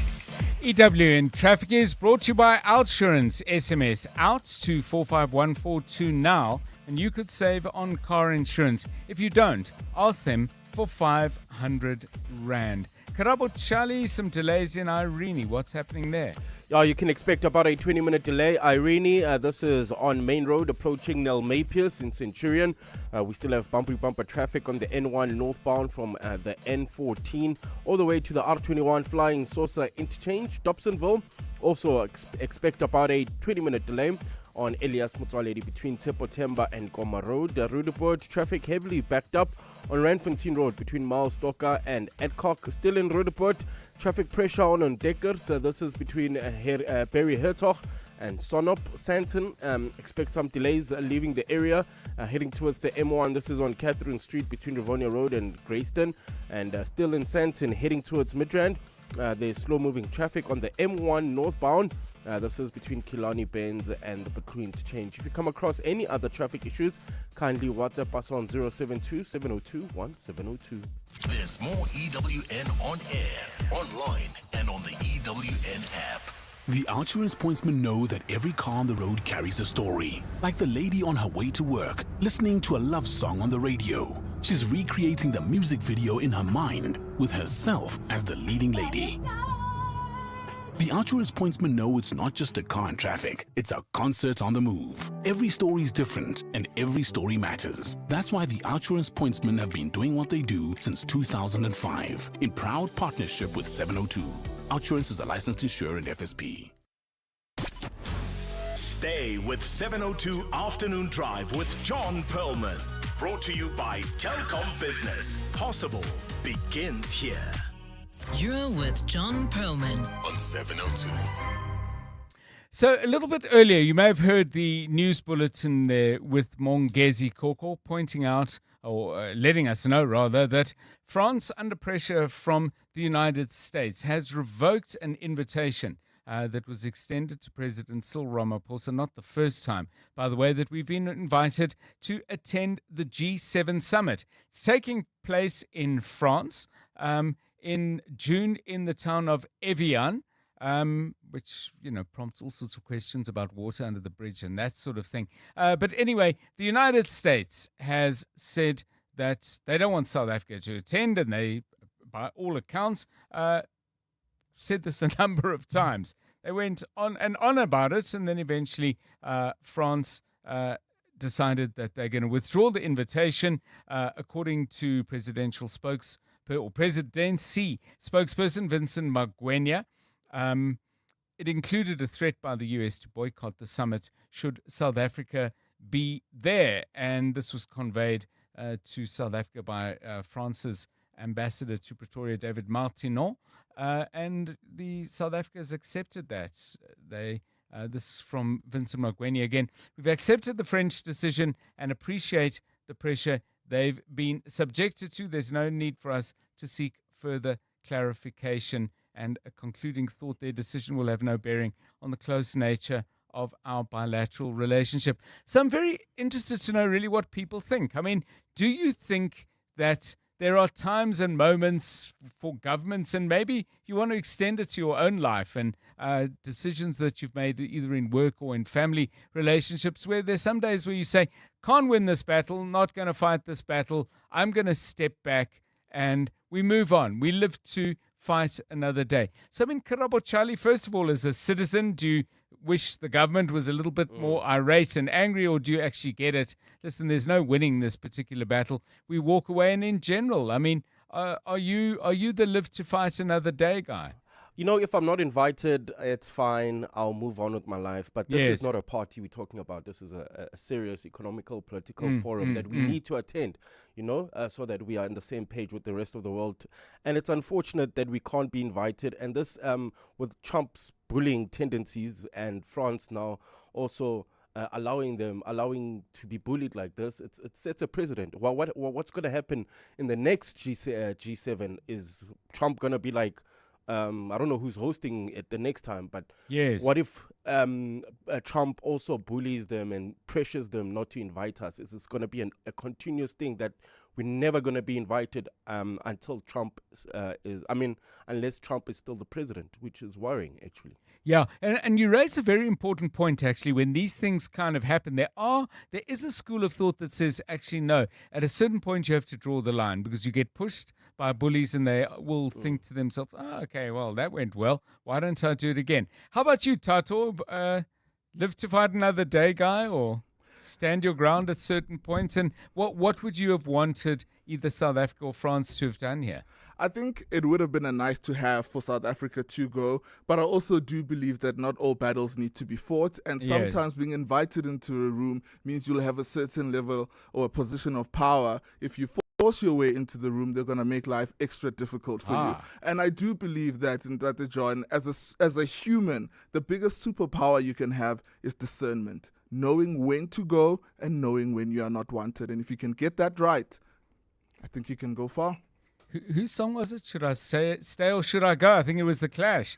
If I go, there will be trouble, and if I stay, there will be double. Exactly. That's the lyric. Anyway, that's the dilemma. But maybe some thoughts, South Africa. Step away. This is not a battle we're going to fight, and we have generally good relationships with France. Let's not make it awkward for them. It's one way of looking at it. Who's to say it's wrong? I'd love to know your view, though. 011-883-0702 and 072-702-1702. Just on the question of diesel and trucks, this one from Joseph, who says, my name is Joseph here at the Brits Langpan Garage. We're allowed to fill only 250 litres per truck. I've no idea what the size of a big long-haul truck's tank is.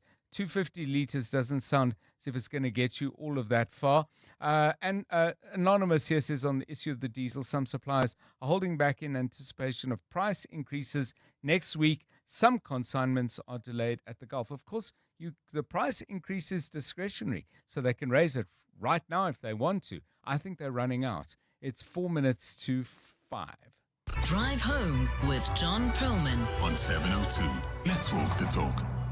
Now, let's just do what we do every Friday. We call it Your House, Your Home. We look at various aspects and elements of the place where you live, be it interior decorating or relationships between tenants and landlords and ladies. And sometimes we look at some of the physical problems that you might be presented with in the place that you either live or rent. Now, we're seeing more rain, I think, at this time of year than we normally do. And some people are advising this could be could present some problems, including a particular health hazard. The idea of mold and poor air quality, not something I've ever really thought about, but let's talk to someone who has given this a great deal of thought. It's her area of expertise. Lumay van Schalkwyk is an air treatment specialist at Solenco. Lumay, welcome and thanks very much for giving us your time. What's different about this autumn and why is it raising the risk of mold? Good afternoon to you. Hi, John. Thank you so much for having me. And you're so right. Normally in South Africa, we expect that Cape Town is normally wetter and Johannesburg is the dry area. But right now, we're seeing almost a bit of a role reversal. Because autumn is really that in-between season where the last heat of summer combines with the first chills of winter in the air, creating the perfect recipe for condensation and the first signs of winter in our homes. And a hot day followed by a sudden storm, then that damp feeling inside your home afterwards. And it gets worse when we add our own moisture to our indoor air, doing normal everyday things like taking a shower, cooking, you're drying your laundry inside, and you're breathing normally as well. And that's where it becomes important because now we're not just dealing with outdoor weather anymore. So when you combine unseasonal rainfall with everyday household habits, you're creating perfect conditions for humidity to build up inside your home. Okay, so we've got humidity and we've potentially got mold. Now, is this merely aesthetic and inconvenient or could it be dangerous? It could be very dangerous. It really could be dangerous. I think for health as well, the key thing to understand is that mold releases spores into the air, and that's what people are breathing in. Health-wise, mold is potentially dangerous to the respiratory and immune system. Inhaling it is leading to breathing problems, allergic reactions, and if you struggle with respiratory conditions already, it's going to worsen it. It goes far beyond what you see on the wall. Right. And look, I'm not a medical expert, but we've had customers share very real experiences with us. And one that really stayed with me was a case where a child was hospitalized more than once due to black mold exposure. And this is something very emotional to us, and that's why we've been so invested in air treatment for over 20 years, because this is entirely preventable. Thank you so much, Lumay van Schalkwyk. She's an air treatment specialist joining us from the company Solenco, 702 Drive.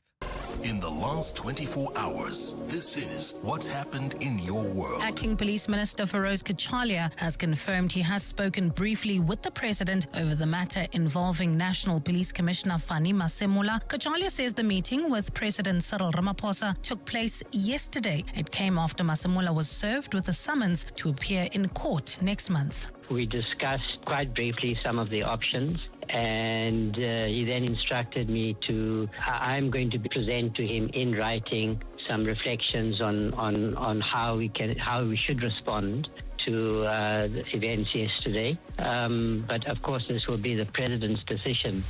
EWN, in touch, in tune, and independent. This Sunday, something This Sunday, something big is going down. The DP World Lions are in the one-day cup final at the DP World Wanderers Stadium. The match starts at 10 a.m., so it is the perfect day out with friends or family, and tickets are only 50 Rand. Look forward to big hits, big moments, live music, great food, ice-cold drinks, and your shot at 50,000 Rand with a one-handed catch. So round up your crew, fill the stadium, and back the pride. Sunday, 29 March, 10 a.m. DP World Wanderers Stadium. Hashtag the pride of Jozi. Let's hear from Dr. Armand, owner of Monument Dental, why it pays to switch to OUTsurance Business Insurance. It was one call and I was covered immediately. We are very happy with the premium we're paying. I wish I did it sooner. For dentistries, general medical practices and all other businesses, get a quote today and see why it pays to switch to OUTsurance Business Insurance. Visit outsurance.co.za or call 08600 60,000 today. Licensed insurer and FSP. TCs and information online.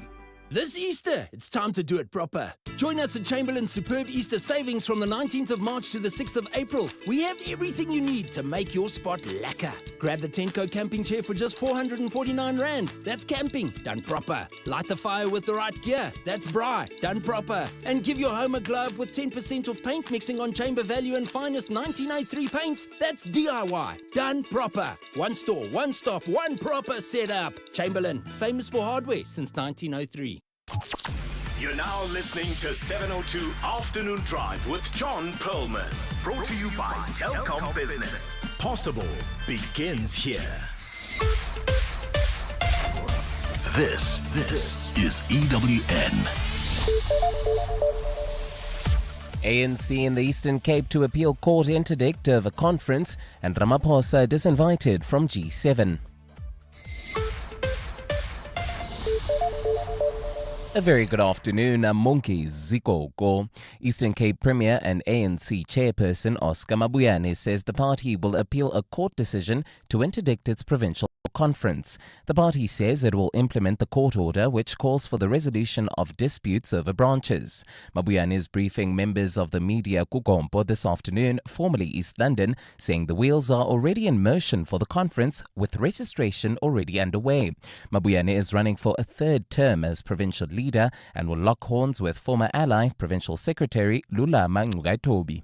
The council advised the PEC that this is a matter that we cannot just take it like that, as much as we respect the rule of law.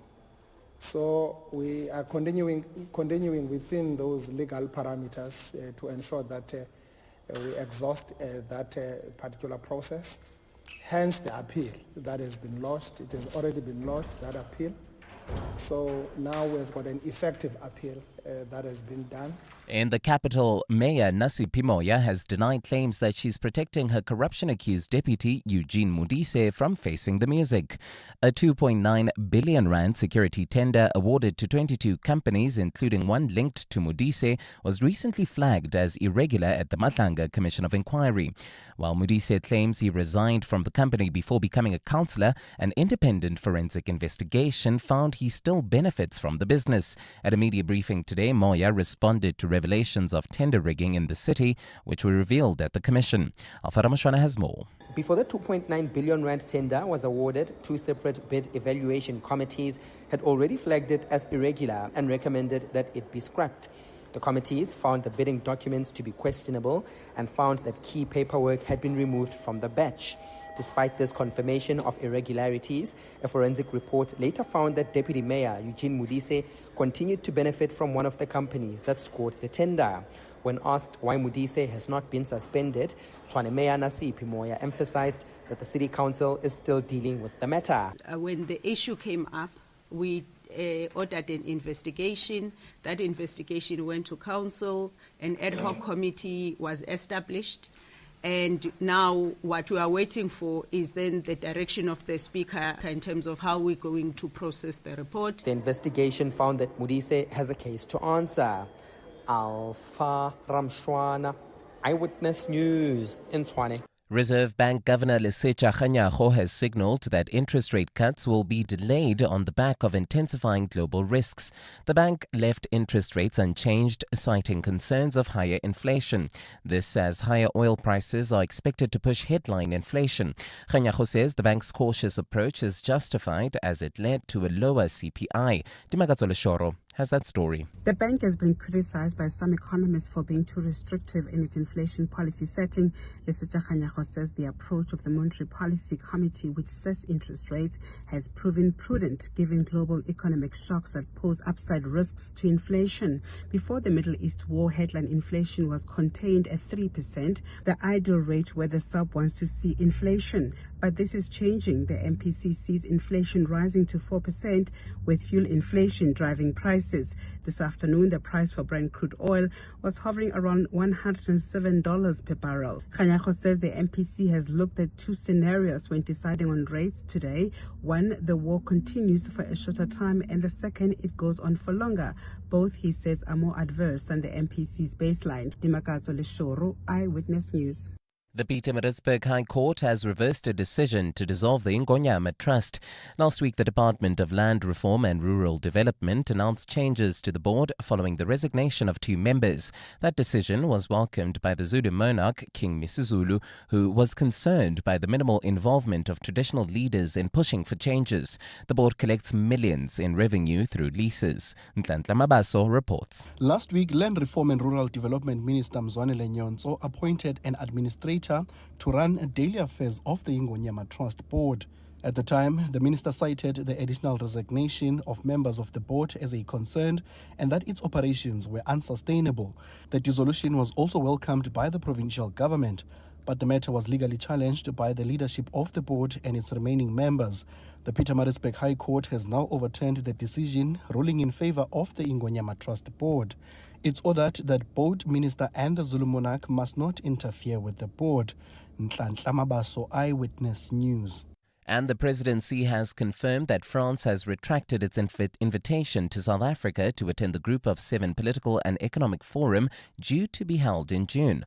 This is believed to be due to pressure from the United States, which has allegedly threatened to boycott the gathering of the world's most powerful nations if South Africa participates as a special guest. Presidency spokesperson Vincent Magwenya said today that South Africa respects the decision. Lindsay Dentlinger takes a look. President Cyril Ramaphosa has attended the G7 meetings on several occasions as an invited guest of the host nation, most recently in Canada in 2025 and previously also in France in 2019. South Africa's invitation to attend the annual meeting in Evian was made known in June last year, as President Emmanuel Macron chose India, Ukraine, Mexico, South Africa and South Korea among his special invitees. The presidency says it was informed a few weeks ago that the invitation was being rescinded after the United States allegedly objected to South Africa's presence over its own diplomatic issues with the country.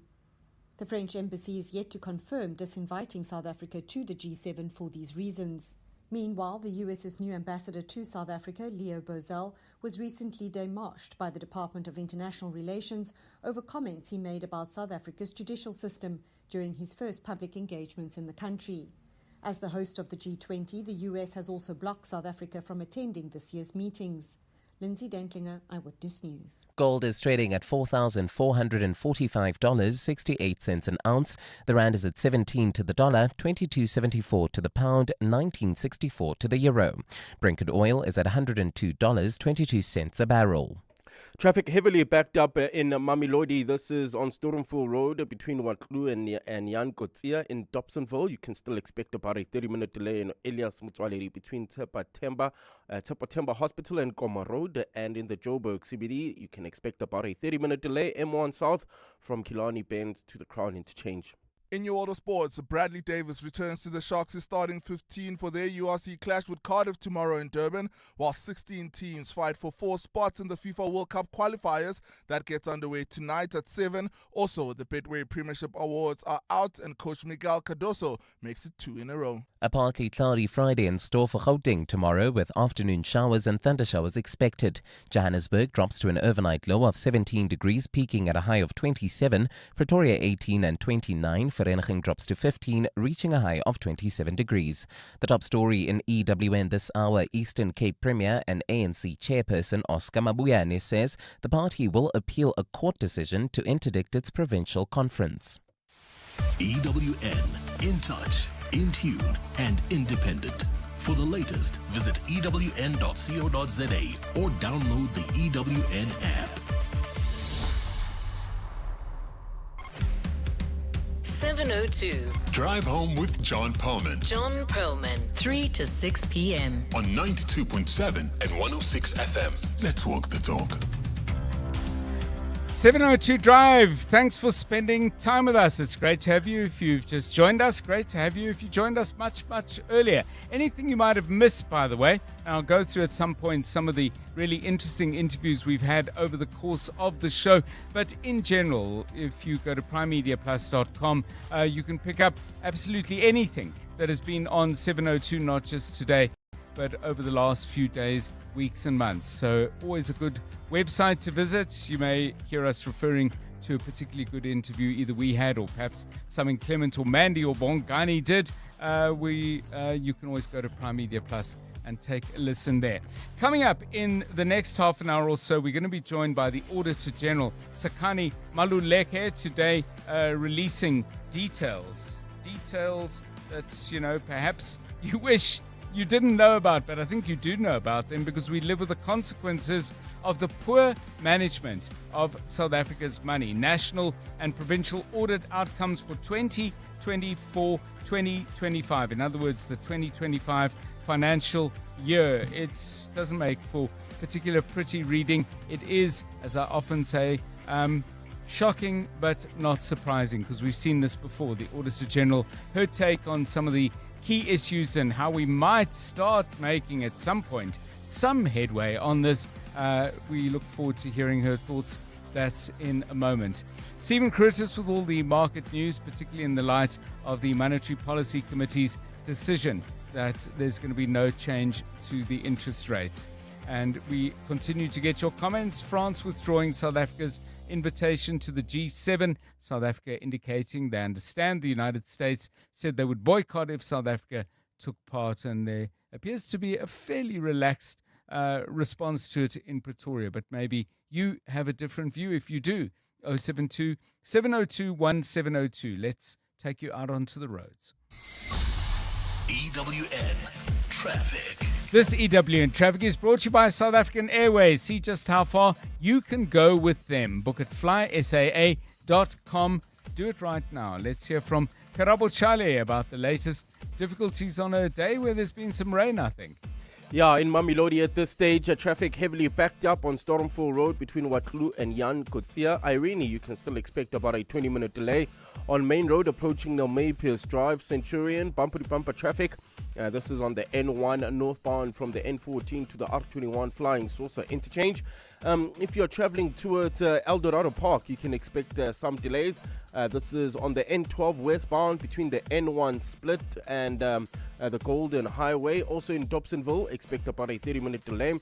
This is on Elias Motsoaledi between Tsepotemba and Goma Road. And finally in the Joburg CBD, there's more than a 30-minute delay on the M1 South from Killarney Bends all the way to the Crown Interchange. If you come across any other traffic issues, kindly WhatsApp us on 072-702-1702. There's more EWN on air, online, and on the EWN app. This is what progress sounds like. At South African Airways, we've added more aircraft to the runway, increased our flights from just over 1,000 in 2021 to over 24,000 last year. And we continue to add more destinations and routes. It's steady progress over time. We know there's still work to do, but every day we're building something stronger.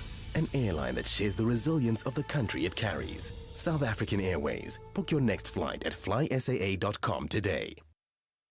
We're on the ground and in the air with Tshwane Sijo, founder of Take a Pic Drones. What's the flight plan for your connectivity? The need for stable network connectivity is an absolute must in my field. And with Telkom Business Fiber and Flexon, Tshwane uploads high-res tower inspections and navigates seamlessly on the go. Get Stream Connect Fiber from 399 Rand per month and Flexon 4 Pro from 219 Rand per month. Call 10213 or click telcom.co.za. T's and C's apply. Telcom Business. Possible begins here.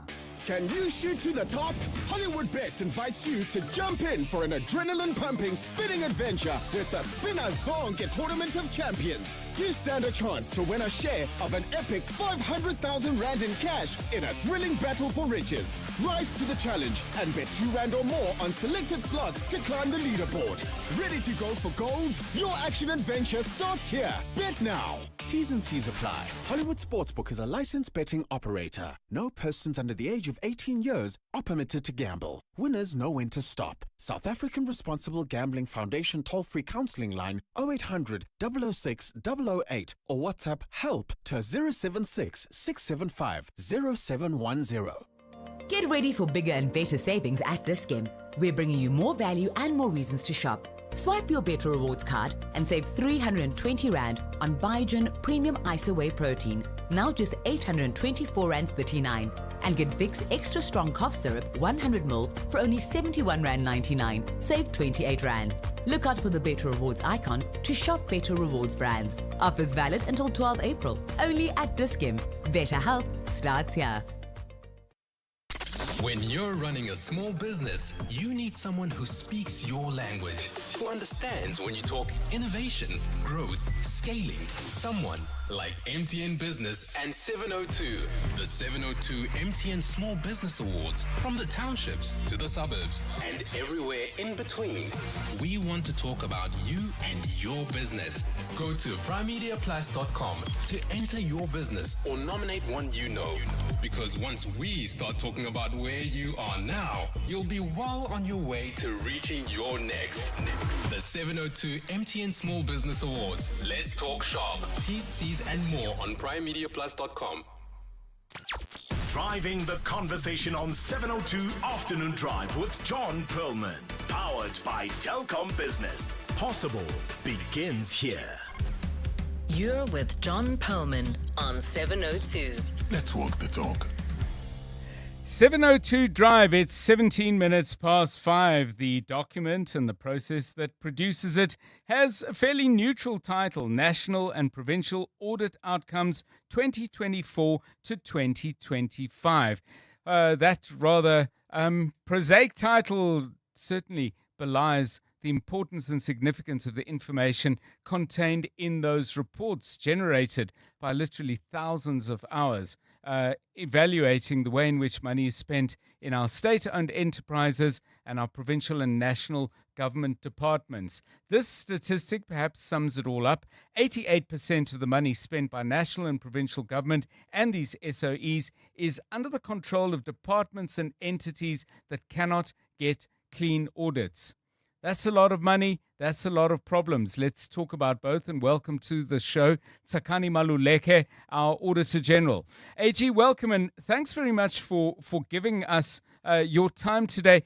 I'm looking at comments you made in the media release and you said very similar things in your presentation to the press earlier. And I get the impression, and you'll correct me if I'm wrong, that much as you know what you're up against, this year you seem to be a little more frustrated than usual. Would I be right? Good afternoon, John, and to your listeners as well. Not frustrated, just seized with communicating the urgency of the matter at hand. My concern is that we had a number of commitments that were given by executive authorities, that's the ministers and NECs in different parts of the country, and we haven't seen enough action to follow up on that. So my concern is that we're not seeing the urgency matching with the urgency of action matching with the urgency of the need. When you've got 88% of your budget managed by entities and departments that don't have strong controls to ensure that financial discipline happens and that credible financial reports are the basis for ongoing decision-making, when you've got 88% of the budget sitting in the hands of entities where performance management is not happening in the way that it should, and where you've got non-compliance being the order of the day, especially on procurement, then what you're seeing is that we are so far from the aspirations which we've set, which are to create a state that is capable, ethical and developmental, so that we can improve the lives of citizens. So what you are sensing is me communicating and feeling like we've all got to act with much more urgency. I'm sure you don't cut and paste from last year's report, but for people who read these reports every year and engage with you as we do, there's a bit of a feeling that you might as well, because the problems you raise persist. And I want to share with the listeners something that you said. A particular area of concern is the complacency, and that's your word, of entities, departments, provincial or national, and SOEs that are more than satisfied with just strolling along as unqualified with findings. And this is what you say, and I think this there's a particular sentence that I've picked out. Here it is. Despite the risks posed by their continued underperformance on audit outcomes, most of the auditees in this category have shown little commitment to achieving clean audits. Those two words, little commitment, I think surely must make, if it doesn't make your blood boil, would you accept that it's going to make the citizenry's blood boil at least to a reasonable temperature? Because surely that's unacceptable given what political leadership and senior government officials get paid. Well, a concern we've had, and certainly I've had, is that perhaps we are too quick to celebrate when there is an unqualified opinion on financial statements, Yes. and then we forget, or rather neglect, the other aspects of that statement, which is that there are findings. And what I'm seeing is that there's a tendency to trivialize these findings, which are actually quite important. What we're seeing is that a number of departments and entities have been sitting in this category happily for a long time, some of them as much as 10 years. Now, if you are unqualified with findings, it should be on the route to clean audits, not to get there and to stay. And so in this particular report, we've really put a spotlight on these entities because they sit with the bulk of the budget, 46% of the 2.2 trillion rand. They are the ones that contribute to high levels of irregular expenditure, most of it. They are the ones that sit with fruitless and wasteful expenditure, at least 63% of it. They're the ones with material irregularities where financial loss, harm to the public, and harm to institutions is happening. And this is because they tend to stay there, and we all self-congratulate when they are unqualified, and Yes. we don't push them towards clean audit. When people think of the Auditor General, and understandably so, AG, they think of the numbers and the assessment of the way money is spent, but you do also go out into the field to assess issues of value for money around infrastructure projects and so on. Now, I want to share this with the listeners and then get your comment. 24 housing projects assessed, the value, 5.67 billion rand. You looked at all 9 provinces, and you found shortcomings on 96% of the projects. Some of the things you found: completion without essential services such as electricity, water and sanitation, poor planning, and there's more, poor construction quality, which suggests more money is going to have to be spent, and there's a ballooning in the fruitless expenditure column, or wasteful or irregular, whichever it is. What do you make of all of this? Because it does paint a picture not only of a high level of ineptitude in government, but also an acceptance of that ineptitude and mediocrity. How do we dig that out by the roots? Because I don't sense we're making any progress on that. I hope you have better news. What we all have to accept is that we do not yet have the majority of state institutions with capability to implement infrastructure projects properly. They don't have the skills. They tend to appoint the wrong contractors because they follow strange procurement processes. Then they don't hold contractors accountable. And so contractors get away with delivering projects late, at poor quality, and at a cost much higher than what was budgeted for. And then what happens is these contractors leave site, and then a second contractor comes, another additional cost, and then still further delays. And in fact, John, the findings and observations in this report are similar to what we said last year for Yes. PSMA. And in fact, you can match them to what we say when we go to local government. So it means across the system, we have yet to build institutions where we can be confident that the money we send to them for infrastructure development and maintenance will be well spent. And that's my concern. If you have an economy where we all agree that infrastructure spend has got to be a priority, Parliament approves a budget that puts significant resources on infrastructure, and then there is a process of sending this money to different institutions. Unless we focus on ensuring that that money will be spent well by even slowing down the expenditure so that it matches up to the capacity we have, instead of sending it to institutions where we know it will be wasted. If we don't do that, we're going to still sit and wonder what happened to the money. We're still going to look around and not see development, not see the cranes, not see the economic stimulation and job creation. And that's my concern. Thank you so much, Tsakani Maluleke, Auditor General, joining us on 702 Drive. Of course, there is so much more we can ask and talk about, but maybe you want to give us your government or SOE level view of the problems that are detailed unsparingly, I have to say, albeit in fairly neutral language, I think occasionally with an edge, as I've highlighted. But if you work in government or work with government as some kind of contractor or supplier, what do you think is going wrong? We end up talking about the same kind of things every year, and there is this conversation, lack of skills and not having built institutions. But if you look at some of those underperforming SOEs, for example, at what people actually earn there, CFOs earn huge amounts of money, as do CEOs. Are we getting value for that money? Well, the AG report would suggest we're not. 26 minutes past 5. EWN Traffic. EWN Traffic is brought to you by Outsurance. SMS out to 451442 now. You could save on car insurance. If you don't, ask them for 500 Rand. Karabo Charlie is your man, watching the roads for you. What have you got? Well, at this stage in Eldorado Park, traffic congested N12 westbound. This is from the N1 split all the way to Klipspruit Valley Road. In Pimville, traffic also gridlocked. This is on Chris Honey Road between UJ Campus and Klipspruit Valley Road. In Dobsonville, you can still expect about a 30-minute delay on Elias Mutwaleri between Temba Hospital and Koma Road, while in Roodepoort, traffic heavily backed up on Randfontein Road between Milestalker and Adcock. Also, bumper-to-bumper traffic in Roodepoort still. This is on Dekkers between Berry Hertog and Sonop. If you come across any other traffic issues, kindly WhatsApp us on 072 702 1702. There's more EWN on air, online, and on the EWN app. You know that feeling when your flight gets upgraded? That's how good it feels to see the Outsurance pointsmen on your route.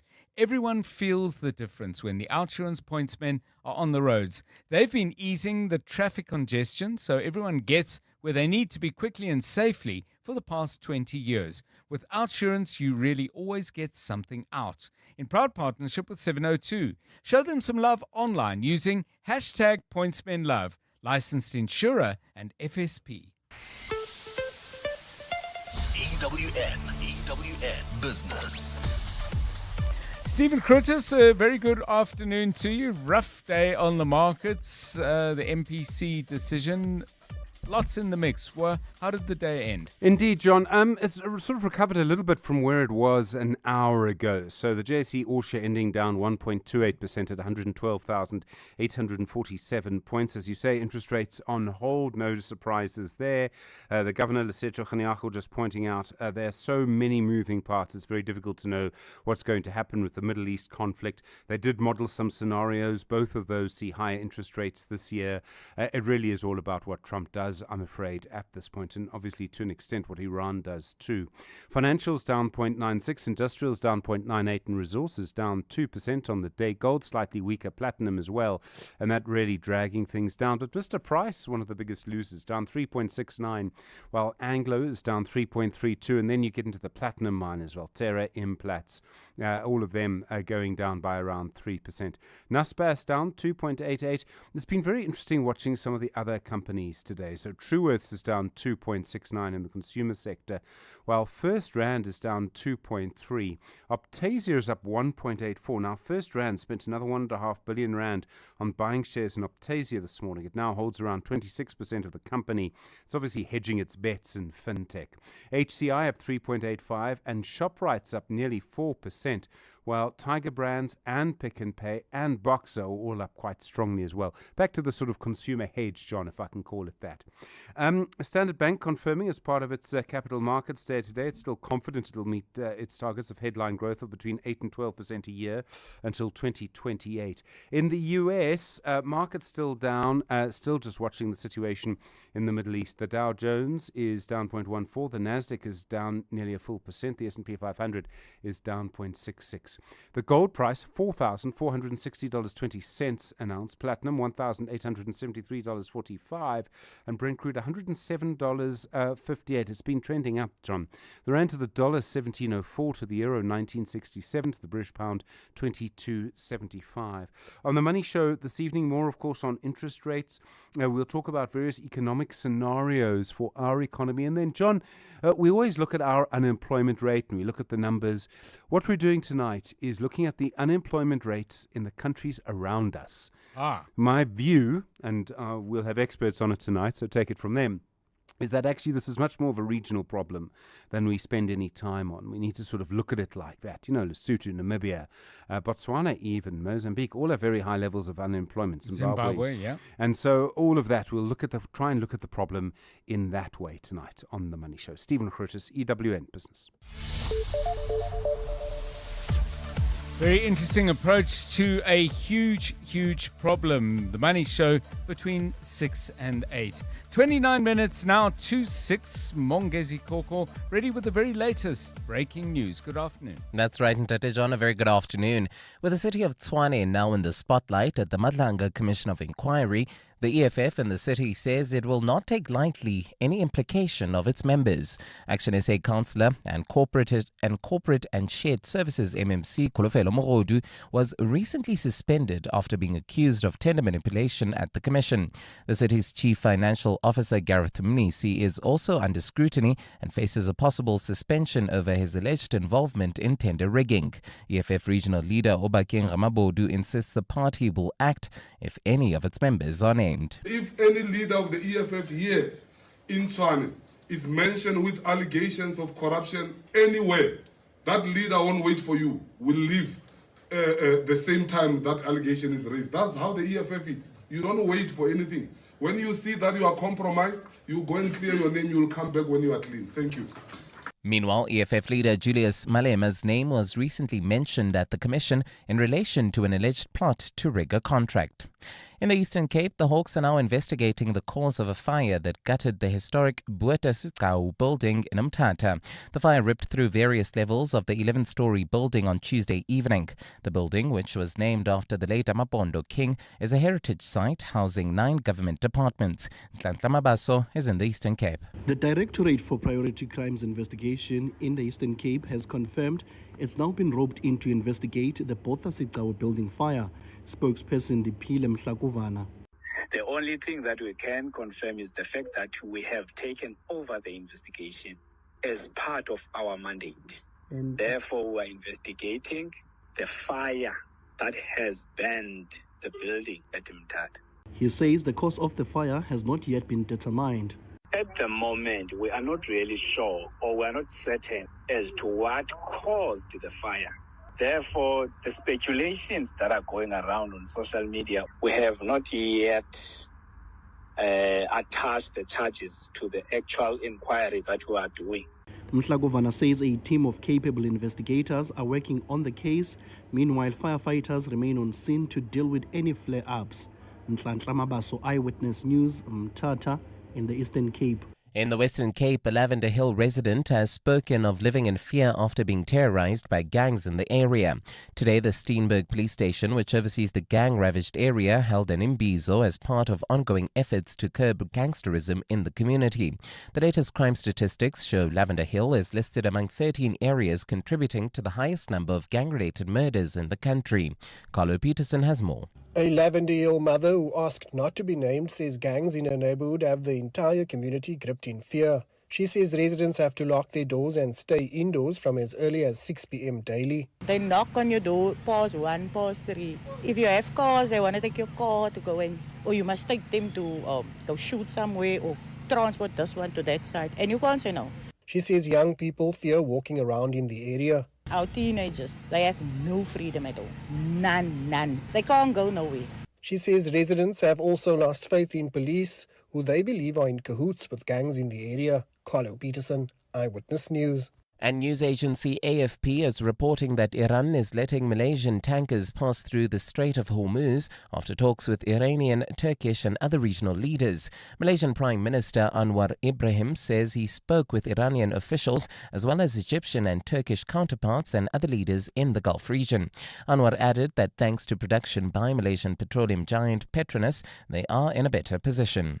A partly cloudy Friday in store for Gauteng tomorrow with afternoon showers and thundershowers expected. Expect lows of between 15 and 18 degrees with highs of between 27 and 29. Well, at this stage, if you're heading through Tembisa, heading towards Irene, you can expect more than a 20-minute delay on the R21 northbound. This is between the R25 Buffsfontein off-ramp and Olifantsfontein Road, while in Mamelodi, traffic remains heavily backed up on Stormful Road between Watlu and Jan Kotsia. Irene, expect about a 20-minute delay on Main Road approaching Nelmay Pierce Drive. The top story in EWN, with the city of Tshwane now in the spotlight at the Madlanga Commission of Inquiry. The EFF in the city says it will not take lightly any implication of its members. Take a ride back to the greatest decades in music. Because Saturdays on 702 are all about timeless tunes. At 10 a.m. Kenny Maestri sets the stage with the greatest hits of the 80s and 90s. At 2 p.m., Pushaza Sibia keeps the nostalgia flowing with more classics you can't help but sing along to. Then at 5 p.m., Richard Mwamba celebrates the sounds of the continent with This Is Africa. It's more than just music. It's your Saturday wrapped in the sounds you love. Only on 702. 702. Let's walk the talk.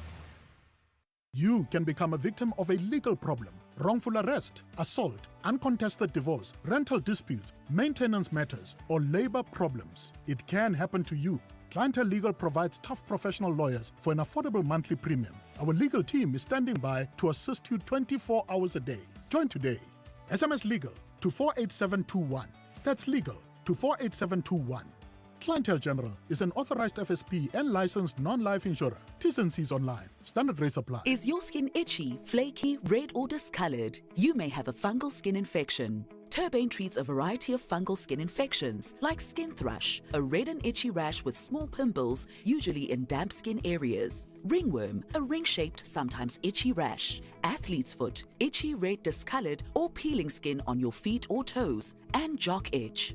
Turbane kills skin fungus, and you only need to use the cream once or twice daily for 1 week compared to other 4-week treatments. Ask your pharmacist about Turbane cream and say goodbye to fungal skin infections.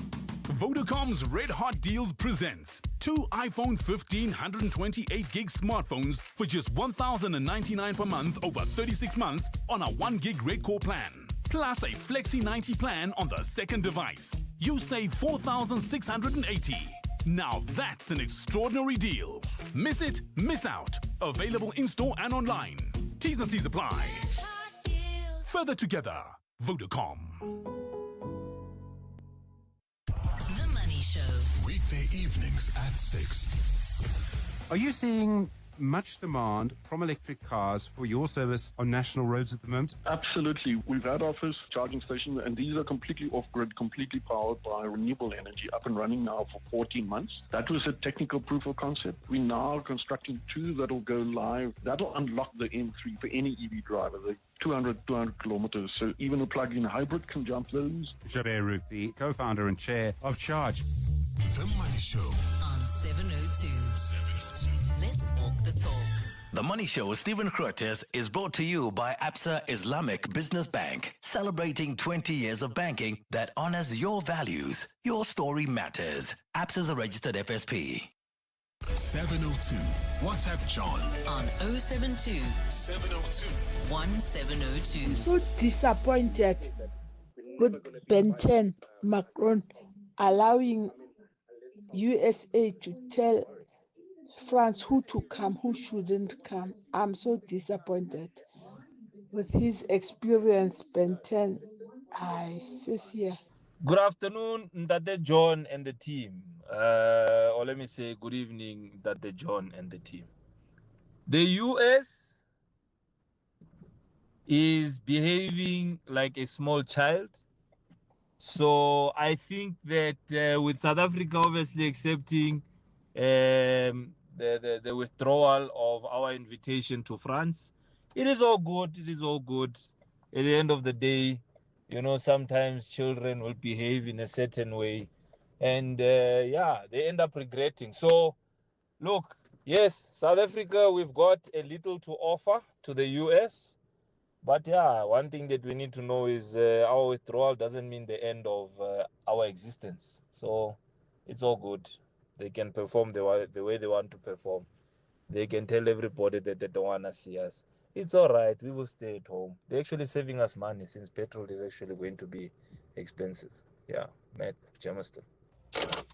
Hi, Ndate John. I think France need to grow a pair. I'm saying this because should tomorrow Trump say sanction South Africa, are they going to sanction us? Are they going to stop all the business that they're doing with us just because he gave them pressure? I think, you know, Trump, he will test you the first time. And if you are going to, you know, be testable and agree to the test like that, just like that, then you're going to lose out. He's going to do something else. I really think he's going to do something else. He's testing with France. He did it with Venezuela. He tested with Venezuela. Then what did he do? He went to Iran. Yeah, thanks. Lots of different views in response to the fact that France has withdrawn the invitation to South Africa to attend the G7. We have attended before. Marchant puts this in a very different perspective, not so much on how we should feel about this or the Americans, but anyway, let me read it rather than sum it up. Here we go. From a practical point of view, South Africa's priority right now should be economic stability and growth. We're dealing with high unemployment, slow GDP growth, and increasing external pressure, especially with the US. In business, you don't let personal views get in the way of results. As a manager, even when customers are difficult, the focus stays on the value they bring and the sustainability of the business. The same principle should apply at a national level. Decisions should be driven by economic benefit and not by ideology. Interesting points of view there, and thanks for the voice notes as well. It's coming up now for 18 minutes to 6 o'clock. EWN Sport. Couple of fixture changes, including a rather big one in the Betway Premiership. Lots of big matches in England tonight, and Formula One gearing up for the Japanese Grand Prix. Tato Moloto will try and get through all of that and some more. Indeed, and Tate John, the Soweto Derby, that's the Betway Premiership game that has been postponed. Kaizer Chiefs and Orlando Pirates rescheduled from the 25th of April 2026. If you thought you were going to have a Super Saturday, maybe let's move that to a day after, because with league encounters, 3 points and bragging rights at stake here, that game will be moved to Sunday, the 26th of April. Meanwhile, big night of football in Europe as a whopping 16 teams go head-to-head for a chance to qualify for this year's World Cup. Italy heavily under pressure, having not qualified for the past 2 World Cups. They take on the Northern Ireland. Also tonight, Turkey are playing Romania and Wales playing Bosnia. For Bafana, they're friendly against Panama, not Brazil, is tomorrow evening at 7. In rugby, it is confirmed that the Springbok will play their first test of the season against England in the Lions' Den of Ellis Park in July, while the Sharks have made 2 changes today, starting 15. Tomorrow they take on Cardiff in the URC. Bradley Davis and Ethan Hooker back in that team. In Formula One, there is a late tweak ahead of Suzuka qualifying. The FIA cutting energy limits from 9 to 8 megajoules per lap after agreements from all 5 engine manufacturers. Meanwhile, Ferrari's Charles Leclerc seems to be having fun in the 2026 season so far. Some particular expectations going into the year that weren't very good about racing. I've been positively surprised. Surely you've got some overtakes that are artificial. However, there are also many overtakes where it's actually on the limit, in a similar state of the battery at the same point for for different circumstances, and which makes it actually quite fun. Let's wrap it up in the boxing ring. Brandon Tace and Breaker Knapp will duke it off in the WBC Africa and SA Super Welter weight title, and also in the lightweight championship. Tace will meet his cousin Brian Tace, and I can tell you something, Brian seems ready. We know Gerrit comes fit. We know he comes ready. We know he throws a lot of punches. He's getting better in the gym. I'm getting better in the gym. We're working on a few things. On fight night, I'm going to give my best. I'm giving my all in that ring, and I'll make sure that we take the SA title home again. And at the end of the day, it doesn't matter what he brings. We'll get the job done. Tato Moloto, Eyewitness News Sport. EWN Traffic. 5:45, this EWN Traffic is brought to you by South African Airways. Get all-inclusive fares, your seat, your meal, and your baggage. It's all in. Book at flysaa.com. Well, at this stage, John, if you're in the Roodepoort Ellens Neck area, there's about a 20-minute delay. This is on Hendrik Potgieter between JG Strydom and Christian de Wet. It looks like there's an accident scene there. Not yet clear 100% what's causing that major delay. So if you're on that route, if you have just come off the N1 and making your way on Hendrik Potgieter, let me know what's holding you up at this hour. You can WhatsApp us on 072-702-1702. Tembisa, expect about a 20-minute delay. R21 northbound from the R25 Pathfontein Road all the way to Olifantsfontein Road. Dobsonville also expect about a 30-minute delay. This is on Elias Mutwaledi between Tshwane and Koma Road. And finally, Pimville, traffic heavily backed up on Chris Honey Road between UJ Campus and Klipspruit Valley Road. If you come across any other traffic issues, kindly WhatsApp us on 072-702-1702. There's more EWN on air, online, and on the EWN app. This is what progress sounds like. At South African Airways, we've added more aircraft to the runway, increased our flights from just over 1,000 in 2021 to over 24,000 last year. And we continue to add more destinations and routes. It's steady progress over time. We know there's still work to do, but every day we're building something stronger. An airline that shares the resilience of the country it carries. South African Airways. Book your next flight at flysaa.com today. Stay with 702 Afternoon Drive with John Perlman. Brought to you by Telkom Business. Possible begins here. You're with John Perlman on 702. 702 Drive, it's 13. No, I can't do it. But for our song theme today, we were just chatting about the different ways vocalists go about, singing. And I guess for many of them, it's just kind of that's the voice they have and they deliver. But what did we call it? We started off with baritone, and then I suggested that maybe that's a term I associate more with opera and classical singing. But we're going deep today, yeah? Yeah, that's it, John. So we're just going to simplify it and say male vocalists with very deep voices. And must they be gravelly as well?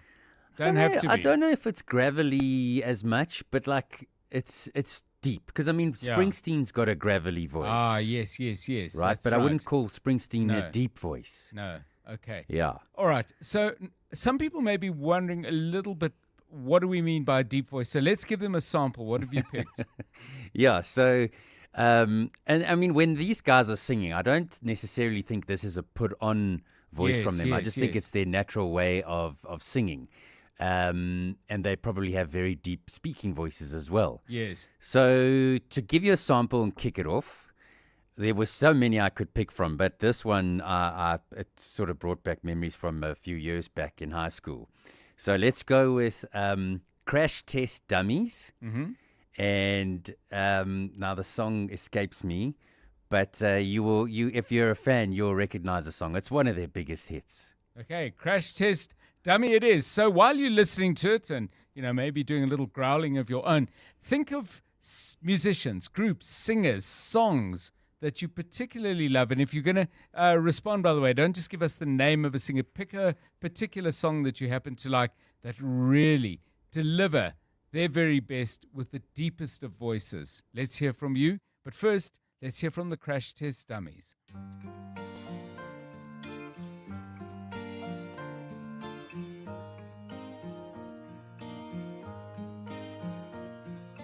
One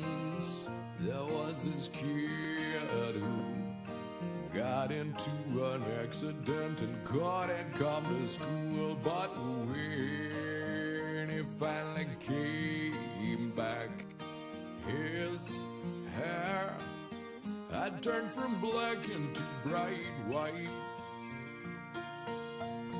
He said that it was from when the cars had smashed his soul hard.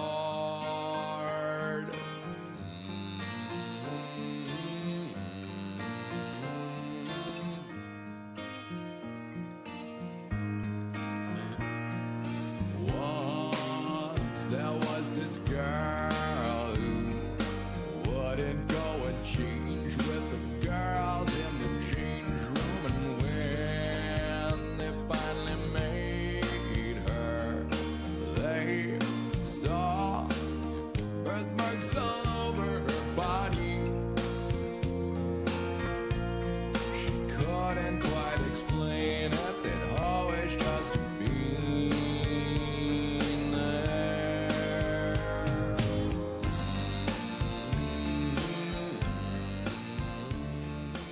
Crash Test Dummies, Brad Roberts, the singer. Trying to remember the name of the song. Yes.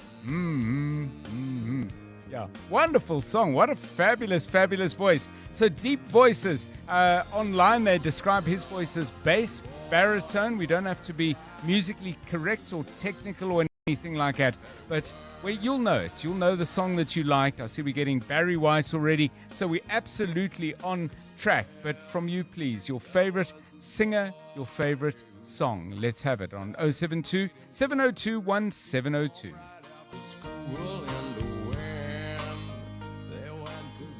In the last 24 hours, this is what's happened in your world. Acting Police Minister Feroz Kachalia has confirmed he has spoken briefly with the President over the matter involving National Police Commissioner Fani Masemola. Kachalia says the meeting with President Cyril Ramaphosa took place yesterday. It came after Masemola was served with a summons to appear in court next month. We discussed quite briefly some of the options, and he then instructed me I'm going to present to him in writing some reflections on how we should respond to the events yesterday. But of course, this will be the President's decision. EWN, in touch, in tune, and independent. Stuck in traffic again? It gives you time to think. Is the real scent of Mzansi that first rain on hot bricks vibe? Or is it Sunday morning cook sisters and coffee? Don't let the debate stall. Settle the score and tell us your hashtag the smell of Mzansi on Amuco's social media pages. Brought to you by Amuco, a product of Orstel Pharmaceuticals. To live wealthier, you need to be able to grow your assets. At Standard Bank Private, you get a team of internationally acclaimed financial experts to advise you on local and global investment strategies. Plus, being with a leader in home loans, you can start expanding your property portfolio. So, come live wealthier with Africa's best private bank. Apply online at standardbank.co.za. Standard Bank is an authorized FSP and registered credit provider. T's and C's apply. When you're running a small business, you need someone who speaks your language, who understands when you talk innovation, growth, scaling. Someone like MTN Business and 702. The 702 MTN Small Business Awards, from the townships to the suburbs and everywhere in between. We want to talk about you and your business. Go to primemediaplus.com to enter your business or nominate one you know. Because once we start talking about where you are now, you'll be well on your way to reaching your next. The 702 MTN Small Business Awards. Let's talk shop. T's, C's and more on primemediaplus.com. 702 Drive with John Perlman was proudly brought to you by Telkom Business. Possible begins here. You're with John Perlman on 702. Let's walk the talk. Okay, so songs where the singer's voice goes deep, bass, baritone, call it what you will. This is what Sim wants to hear. Hey, Tabara, John and team. Isaac Hayes, I stand accused.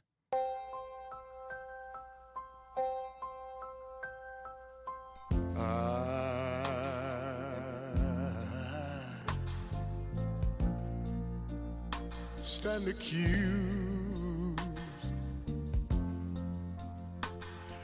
of loving you too much. And I hope it's not a crime, 'cause if it is, I'm guilty. Loving you.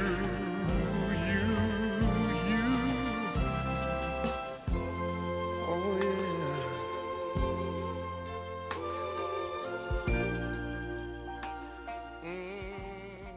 Isaac Hayes, Les goes to one I knew would come up. We had a few of them, but Les has this very specific Barry White track. Practice what you preach.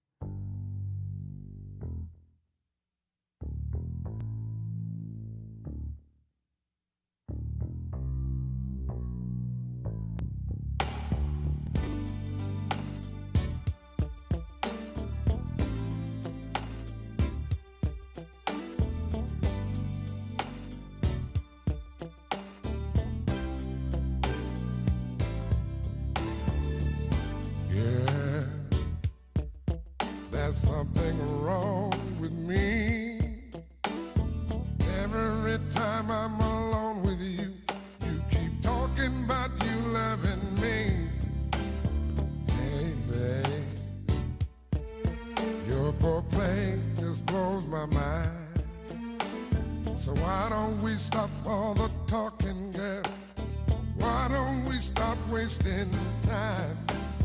I've had my share of lovers, some say I'm damn. Grammy Award nomination for Best Male R&B Vocal Performance. Barry White, absolutely at his best. Ayanda goes way, way in a different direction, both musically and geographically, all the way to Australia. Nick Cave and the Bad Seeds, Into My Arms is what this one is called.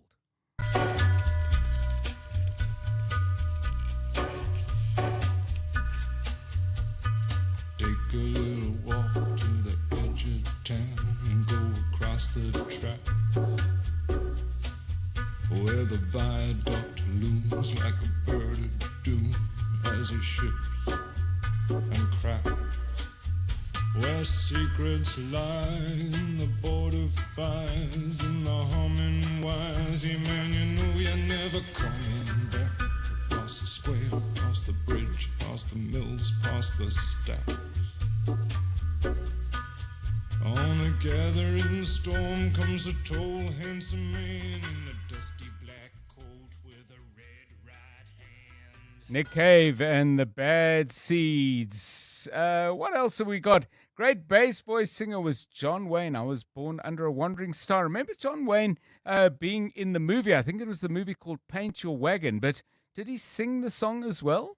I know he was in the movie. We'll have to check that, but thank you.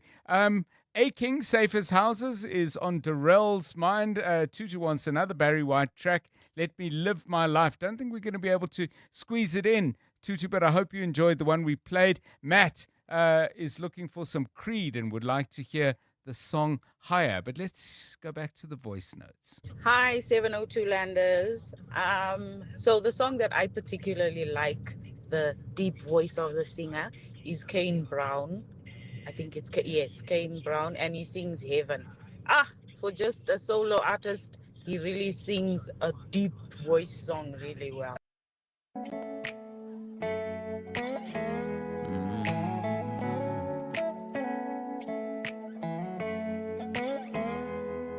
This is perfect. Come kiss me one more time. I couldn't dream this up, even if I tried. You and me in this moment feels like magic, don't it? I'm right where I wanna be. Everybody's talking about heaven like they just can't wait to go, saying how it's gonna be so good, so beautiful.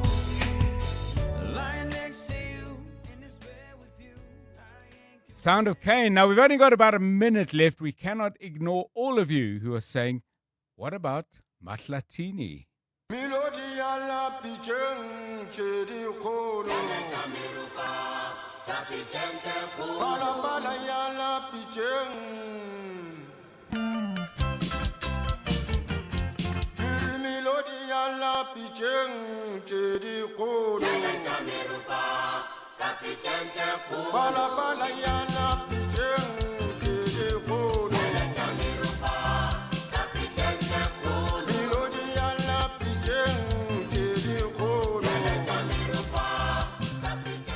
Deep from Matlatini, sweet from the Mahotela Queens, Melody Yalla, wonderful South African classic. From all of us on 702 Drive, good night.